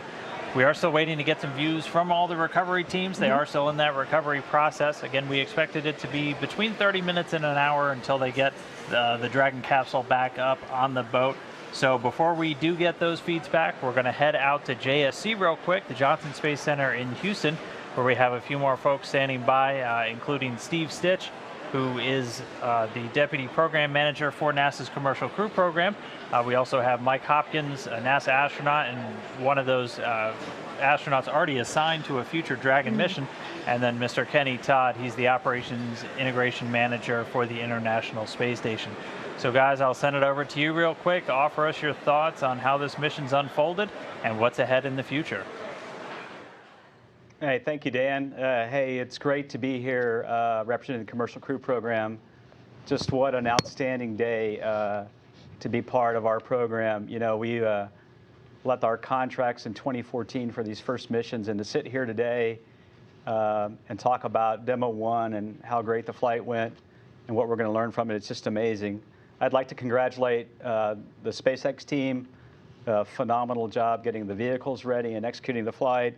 Our whole NASA team that worked the mission. And if you just think about the enormity of what happened in this flight and all of the prep that went into it, getting the pad refurbished at 39A, getting the flight control room set up, getting the vehicles built, getting the Falcon 9 ready, all the analysis, all the mission support that went into it, the sims and the practice leading up to this flight over the last year or so. Just been a tremendous job. I would say one of the things that we learned during this flight is the great relationship we have between the program and SpaceX. I would say our teams work seamlessly back and forth with SpaceX, not only in the lead up to the flight, but in how we manage the flight through the Dragon mission management team, and then also working with Kenny Todd and the Space Station program. Space Station program did a phenomenal job supporting our program while we were docked to station, on the way to station, and the international partnership as well. So really great opportunity for this mission.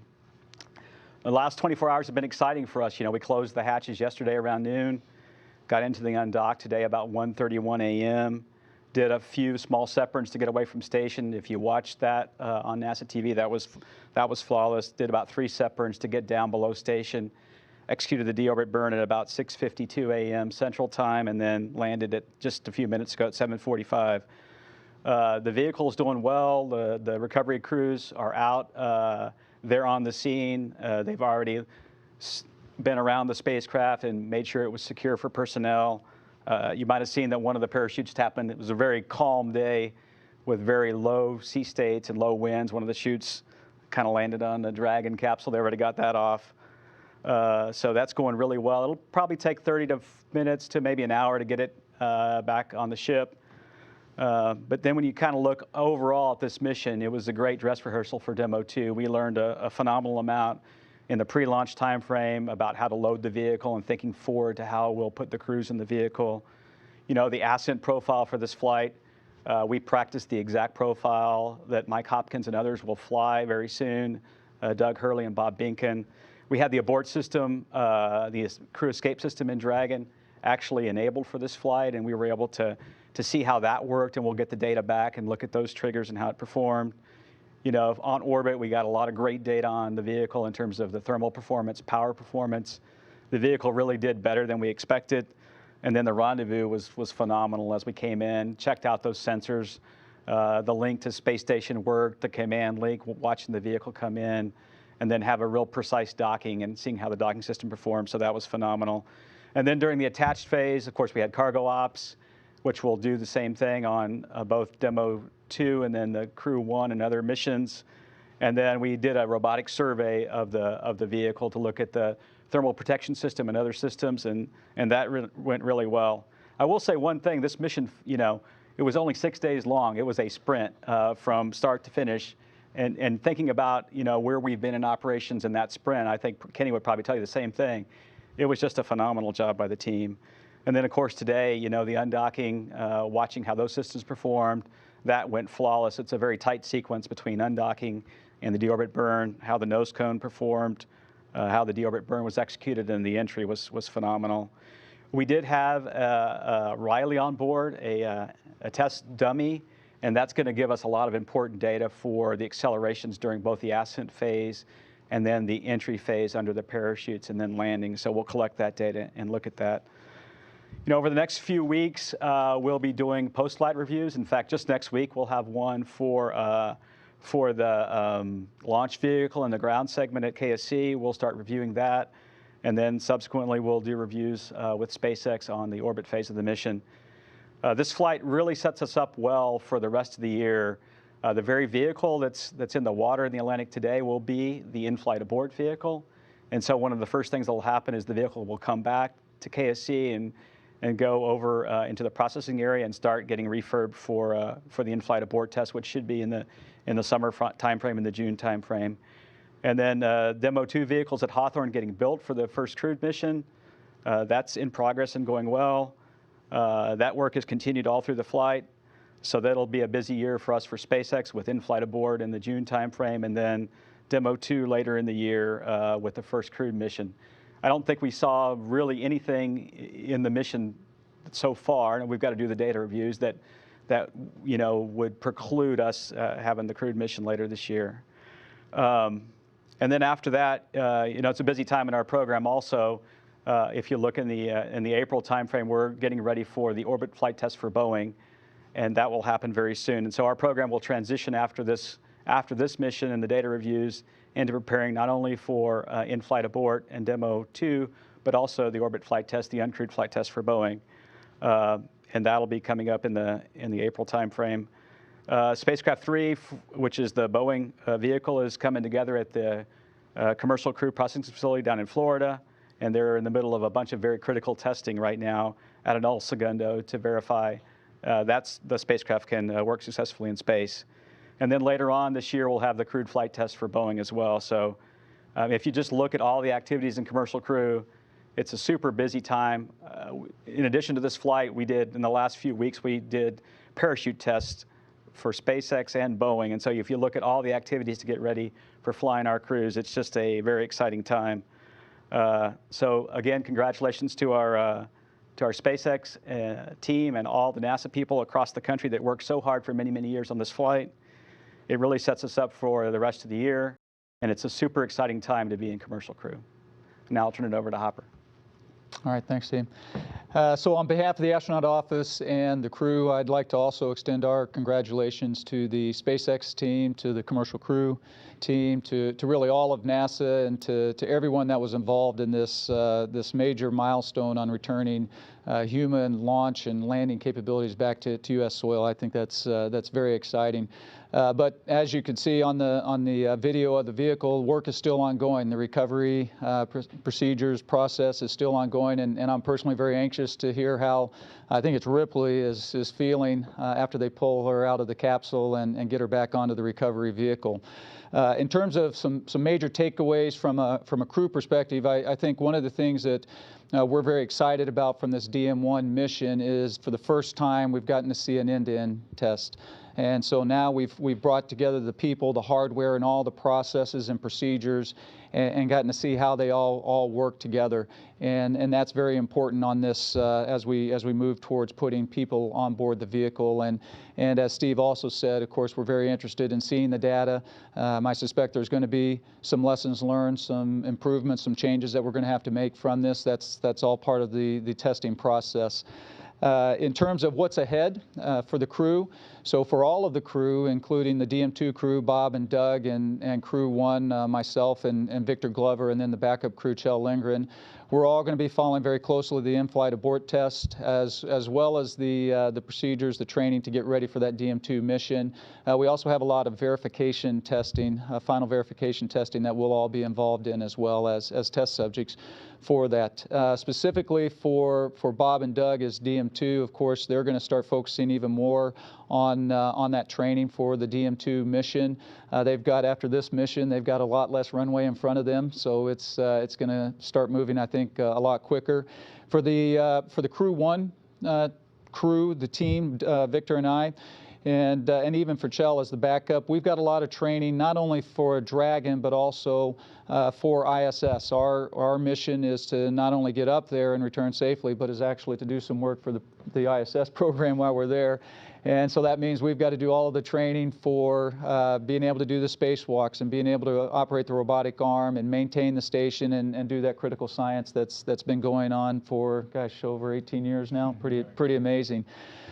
So that's what's ahead for us. I guess finally I'd like to just kind of emphasize that this mission, this amazing week that we've had, is really just one small step in this very methodical build-up approach that we've been going through, that the program has laid out, that the company has laid out in order for us to put people on board these vehicles and get them up and back to the station. And so, again, congratulations to the entire team, and over to Kenny. Thanks, Hopper. And just about any conversation you're going to have today with anybody around here is going to start with a congratulations. And so I'll certainly offer mine to Steve Stitch, Kathy Leaders, the Commercial Crew Program. Just a phenomenal effort. It's not easy doing what this program's had to do for the last several years, and to finally see the product of that has just been incredible for the last week. And our friends out at SpaceX, Benji Reed, Artie Matthews, the team out there, we've been working with them for the better part of a decade doing commercial cargo services, and that's we know that team. They're as every bit excited about human spaceflight as we are, and their passion shows. It shows whenever they launch a vehicle. It shows whenever they bring a vehicle home. There's just a lot of excitement around that, and it's quite invigorating for a lot of us to see that kind of passion. It really is cool. So anyway, to Benji and the team at SpaceX, certainly we pass along our congratulations from the space station program, and we'll certainly look forward to seeing you guys again soon. As far as the milestones, the things we got to do while the Crew Dragon was on board, one of the things from a station program that we were really looking to do was to check out the interface that we installed here a couple of years ago on the front end of PMA-2 to ensure that our latches worked properly, interfacing with the Dragon, that we were able to flow power through the interface. All of that worked just perfectly. And so for us, we feel like we're in a good position going forward to support the Commercial Crew Program, and that we don't have anything else, at least on the front end of the PMA-2, that we need to worry about going forward. We are later this year going to install another docking adapter up on the Node 2 Zenith port, which will give us two ports to dock the Commercial Crew vehicles, and so we're excited to get on with that activity later on this year. So as far as the team, I talked to our team earlier this week, and I said probably in about a week from now we'll forget that we had a Crew Dragon on board, just because of what lies in front of us, and that is we have a new crew coming up later this coming week on Thursday. We'll see the launch of 58 Soyuz from Baikonur. And so we're excited about that. The team has already started to deploy there. The crew's there and ready to go, and so we're excited to get the crew back up to a size of 6 again.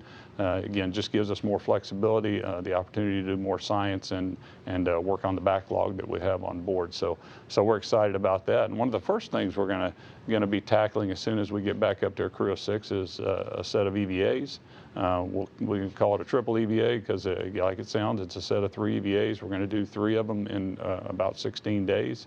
And so right after hatch open, we're going to be hard at work trying to put the final plans in place for those EVAs.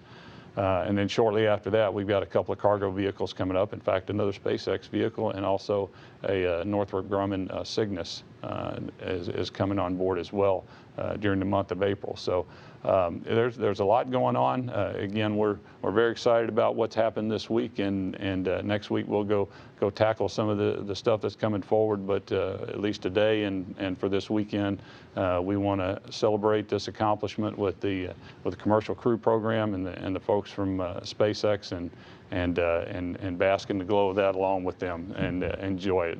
It was quite a few days here, Dan. So with that, we'll hand it back to you. All right, thank you, Kenny, Mike, and Steve over there in Houston.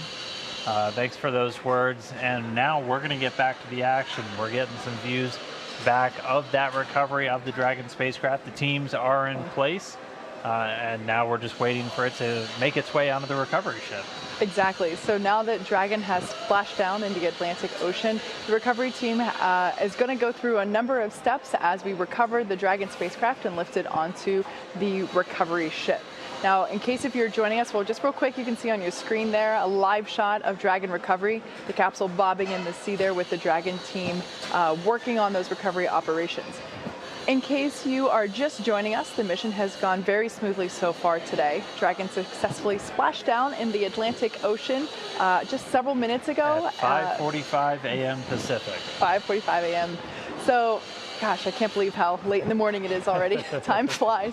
And about 240 nautical miles away from Cape Canaveral.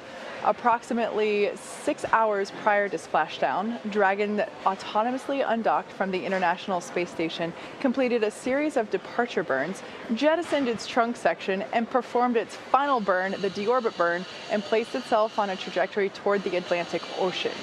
And this is actually a replay of that final descent from just a little bit earlier this morning. At this point, Dragon was under the 2 drogue chutes, and those were responsible for all of that initial slowing down. And they also were responsible for pulling out the main parachutes, which you can see in the replay here. And those 4 main parachutes deployed successfully. We heard from Benji and also the teams during the action that they went exactly as planned, everything kind of happening exactly on the timeline too.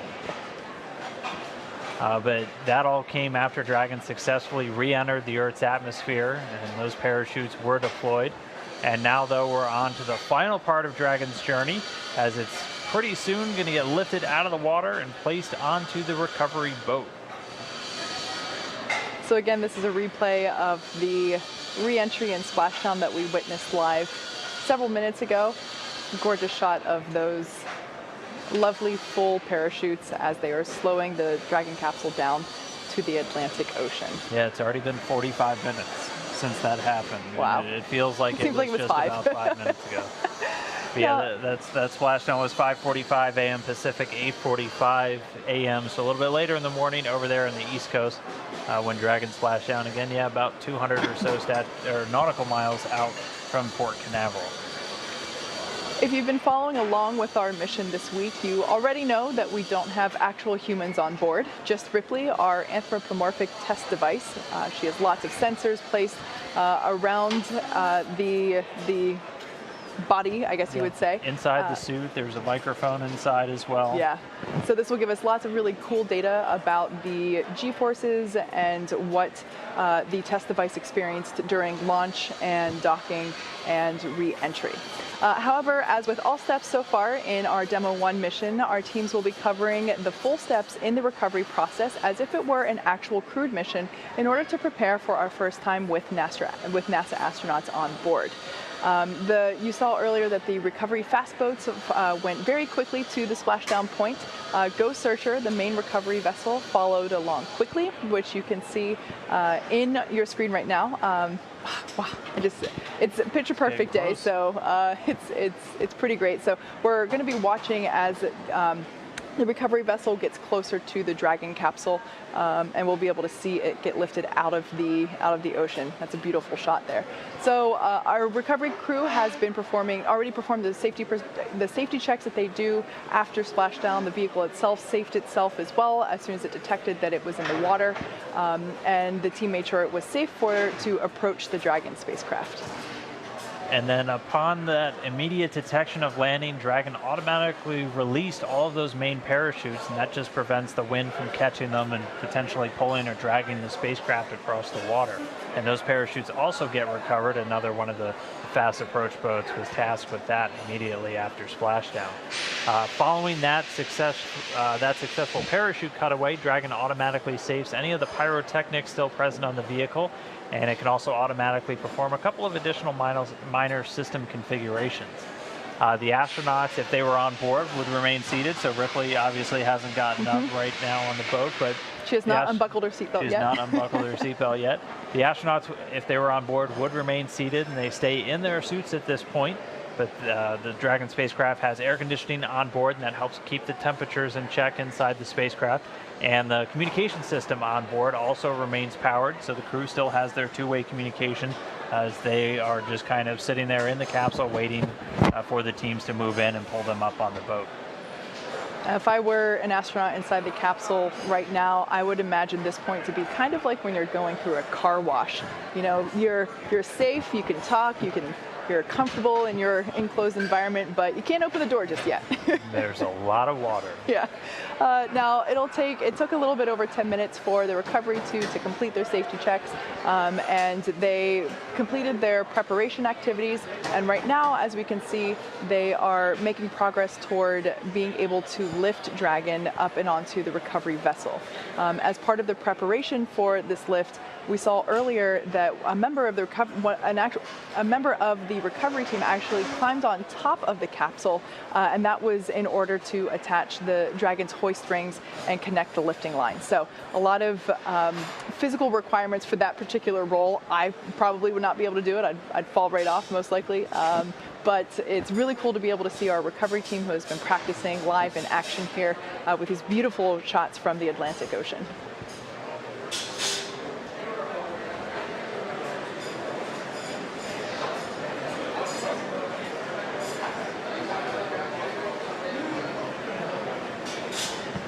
And so for now, we're just going to continue getting these great views from the boats out there. This view is actually from one of the other vessels that traveled out to the recovery zone. This is from the Go Navigator and the combined NASA teams with a number of managers, flight docs, and other personnel that will be involved in kind of the game day operations when we have crew on board the spacecraft.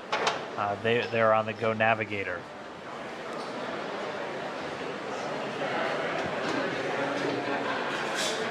Like we've mentioned before, the ship that you see there is fully equipped for medical checkouts. If we did have astronauts on board Dragon today, as soon as they egress from the side hatch, they would be taken into the medical quarters and given a medical examination just to make sure that everything is good and everyone's in good health. There's a helicopter pad on top of it.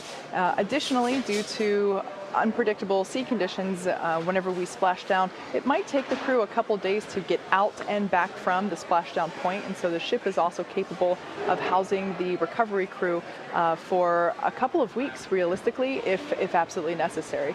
Obviously, a long time to be on a ship, in my opinion, but it's fully equipped, and I've been on that ship myself, and it's just incredible to me as someone that keeps my eyes towards the sky and not necessarily, water, ocean sickness. It's just incredible to me that we're able to have a vessel like this in our fleet, really, when you think of the full encapsulation of what a mission requires. It's not just going up, it's coming back down and back onto land safely as well. And this vessel is a great example of how we're able to do that.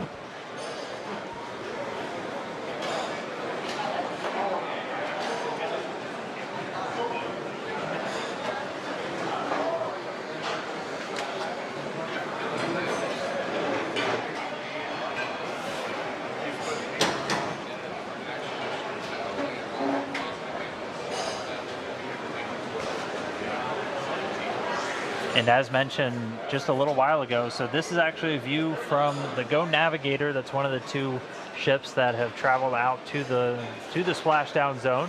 One of the NASA personnel on board that ship is Shane Kimbrough, and he's actually the lead for all of the various NASA recovery teams and pretty much responsible for overseeing all the crew's needs and all their recovery, all their quarantine before launch. He likes to say I think he told us they kind of belong to him once they're in quarantine and getting ready.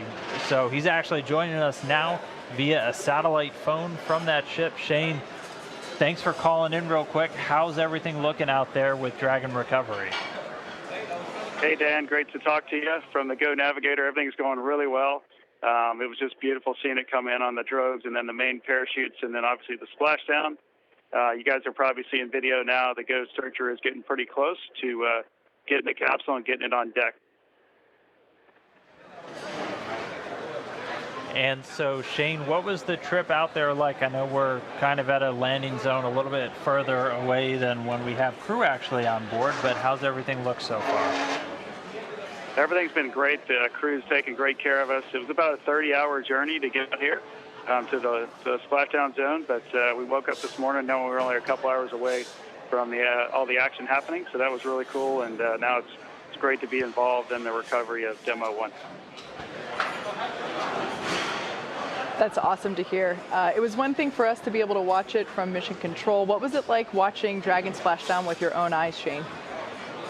Absolutely incredible. I mean, there was a lot of excitement building on the boat, you know, the 30 minutes or so prior to entry, and then once, you know, one person saw the drogues open, everybody's yelling and pointing and all excited. So it was really, really neat. And from our perspective, it looked absolutely perfect. So I'm not sure what the data will show otherwise, but it looked really amazing. We have a beautiful day out here, very calm seas, and couldn't ask for better weather. And so, Shane, obviously you didn't come down in this capsule today, but you have come down in a capsule, but on land. What's this experience being out on the ocean been like? How does that really compare from when you touched down over in Kazakhstan? Yeah, good question. As we're sitting here talking, it's been, 45, 50 minutes in splashdown, and I'm thinking, you know what, there's a crew in there, and that's a long time to be waiting to get picked up, so we'll tighten up that timeline a bit, just knowing the crew's probably not going to feel very well at this point. And the sooner we can get to them and get them on deck and then eventually back on land will help their recovery process. All right, so we're continuing to get these views. What's kind of ahead for you and the rest of the teams? I know you said it's going to be about a 30-minute or a 30-hour boat ride back into harbor. Yeah, that'll be probably about the same going back. I think we'll be out here another hour or so, maybe 2 hours, just getting everything situated, and the SpaceX team on Go Searcher, once they give us the go, then we'll start heading back to port. And we're supposed to arrive late Saturday night back into Port Canaveral.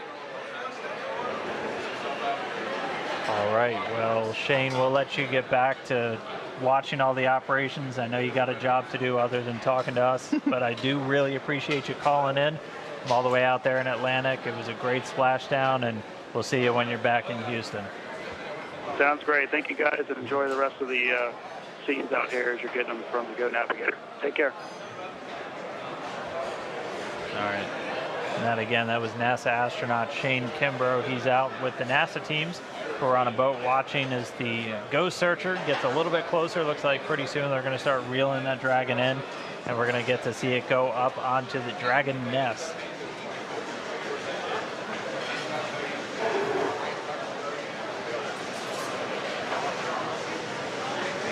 So you saw a couple of seconds ago the shot on your screen of the back of the boat itself. That is the cradle that you saw. That's what we've been referring to as the nest. It's designed specifically for the Crew Dragon design, and that is exactly where, once the lifting arms have lifted the capsule out of the water, and it'll place it back down in that spot. And then that is basically where, if there were astronauts on board, that is the position in which they would be egressing from out of the capsule. Looks like we're getting closer and closer to the capsule. And it should be in range soon. As we've talked about, it's expected to be about an hour or a little bit less post splashdown for the capsule to be back up on the boat. And as you kind of heard Shane talk about, really you just want to try and get the crew out of there and in a more stable environment as quickly as possible, and then you can actually start take the boat and start heading back into port. And if you missed some of the data earlier in the show, they are a little over 200 nautical miles out to sea right now, which is why we were hearing it's going to take them about 30 hours to come back in. Once we have crew on board, that's not going to be the case. They're going to be in much closer to land, within about 20 or 24 nautical miles, and so that gives you the option to be back at shore in just a couple of hours. But as Kate pointed out earlier, there is a helipad on that boat. So if for any reason they needed to get the crew back much quicker, they could actually airlift them out and then bring them right back to dry land there in Florida. But the gap continuing to close. It sounds like operations are definitely picking up here in SpaceX headquarters, if you're starting to hear some of that. But everything looking great so far. We should have that Dragon on the boat in just a little bit.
continuing to watch Dragon's recovery. At this point, the teams have already lowered the vessel's hydraulic lift mechanism down into the water as they're getting ready to bring that Dragon spacecraft up into the on-deck translation system that SpaceX decided to call the Nest. And Dragon's going to remain in that nest during its journey back to the coast, where it's going to arrive at Port Canaveral, Florida. Again, we're expecting that to take about 30 hours or so. For this mission, it'll take them that long to make their way back because they're a little over 200 nautical miles out to sea. But for crewed missions, as we've said, the landing zone's only going to be a couple hours ride away from port. And that's just so SpaceX can quickly get those returning astronauts back to dry land, where things are a little bit stable. And after you've been in microgravity for about 6 months, your feet will probably appreciate that. The capsule pretty soon, though, is going to get lifted and set into that nest, and then they're going to center and orient the vehicle. And then Dragon will eventually get translated into the hangar aboard the ship so that the teams can open up the hatch. And for missions with astronauts aboard, we're almost at the point where the recovery teams would be assisting the crew to get out of Dragon. So we're almost there. That would happen shortly after they get back onto the ship. In aerospace terms, we call that the crew's egress from the spacecraft. And under the typical circumstances, the SpaceX recovery team is going to be helping out the crew of Dragon within 1 hour of landing. Yeah, so you can see on your screen there, Dragon is getting closer and closer to the back end of the recovery ship. Just a minute or two ago, we saw the crew member that was responsible for attaching all the appropriate rigging to the vessel jump off the capsule and back into the water. Right now, we're just waiting for Dragon to lift up and out of the water and into the nest. And there it goes. So there facing us is what we call the side hatch, and that is where, as Dan just mentioned, the astronauts would, if we had astronauts on board today, where they would be exiting. The top hatch is what we use to connect to the ISS, and that is currently hidden underneath the nose cone. But like we said, astronauts will be coming out of the side hatch. And we got a beautiful shot there. Now the hydraulic lift is coming back towards us, and it is preparing to lower the Dragon capsule into its nest.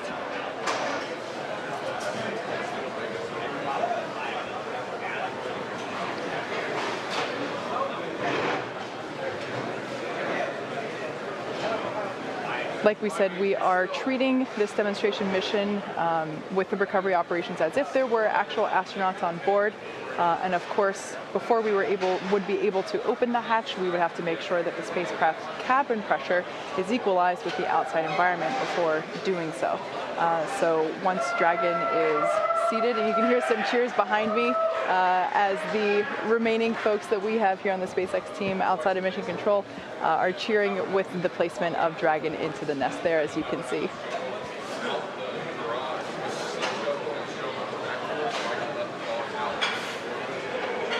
You might also notice that the thermal protective system that we have on the outside of Dragon, if you were watching during launch, was a pristine white. Of course, upon re-entry, like we mentioned before, there was plasma, of course, as it re-entered through Earth's atmosphere. So we have a lovely toasted marshmallow there sitting in the nest of our recovery ship, which is, I just think it's such a cool view now that we're bringing the Dragon down, and we are obviously recovering our rockets, and it's just really cool to see that evidence of return back to Earth is really wonderful. Yeah, and we had fantastic luck with the weather today. The sea states were relatively calm by all reports, only a couple of clouds dotting the sky. Had great views of Dragon all the way down under its parachutes, even before its parachutes. We saw it just after that entry interface, and we were getting some really cool views from the WB-57 airplane. But with Dragon back on the boat, that's about it for us. We're just now at about the end of this mission. So at this point, as we had talked about, the recovery personnel would assist in the astronauts getting out of Dragon, and those medical teams would be standing by, and there's medical evaluation rooms on board. But no people on board. Ripley won't need a medical exam, but they will be getting all of the data back from the sensors placed around Ripley, that anthropomorphic test device. on board as they get all of the different G-forces that Dragon was exposed to, the sound environment, everything that the crew would experience, Ripley just experienced. But this mission started just about 6 days ago with that early morning launch on March 2nd. We had a successful approach and docking to the International Space Station, did all of the demonstrations as expected for the mission. It was docked for the last 5 days. They tested Dragon's communications and power systems with the space station. They unloaded about 400 pounds of cargo and loaded 300 pounds of cargo back on. We had that undocking just a couple of hours ago, a successful re-entry, 4 great parachutes, and a splashdown in the Atlantic Ocean at 8:45 a.m. Eastern Time, 5:45 a.m. for us over here on the Pacific Coast. So it was really a fantastic mission. It's been a huge honor for me to be out here at Hawthorne to share this with everybody and to share it with my SpaceX counterparts out here. A successful mission, the first successful test flight of NASA's Commercial Crew Program to the International Space Station. Yeah. So as Dan said, it's been an incredible honor to share this mission with the public. All the teams are incredibly thrilled with the success of this demonstration mission, which of course paves the way for our first crewed flight later this year. Be sure to follow along with SpaceX and NASA on our social media for updates and next steps on the Commercial Crew Program. Until next time, see you then.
An important step for the Commercial Crew program, more testing with our Space Launch System rocket engine, and a new show that explores how we do what we do. A few of the stories to tell you about this week at NASA. Ignition, liftoff. On March 2nd, the SpaceX Crew Dragon spacecraft launched aboard a Falcon 9 rocket from our Kennedy Space Center on Demo 1. The SpaceX Demo 1 mission is the first uncrewed test flight of NASA's Commercial Crew program. The round trip to the International Space Station is designed to provide data on the performance of the company's Falcon 9 rocket, Crew Dragon spacecraft, and other systems and operations that NASA will evaluate as part of the process to certify SpaceX to carry astronauts to and from the space station. What today really represents is a new era in spaceflight, an era where we are looking forward to being one customer as an agency and as a country in a robust commercial marketplace in low Earth orbit. SpaceX would not be here without NASA, without the incredible work that was done before SpaceX even started, and without the support after SpaceX did start. So thank you. SpaceX's Demo 2 test flight, which will fly NASA astronauts to the space station, is targeted to launch in July. Meanwhile, Boeing, our other partner developing spacecraft to launch American astronauts from American soil, is targeting the launch of its CST-100 Starliner spacecraft's uncrewed orbital flight test for no earlier than April. Our Stennis Space Center in Mississippi conducted the latest in a series of tests with an RS-25 engine controller for use.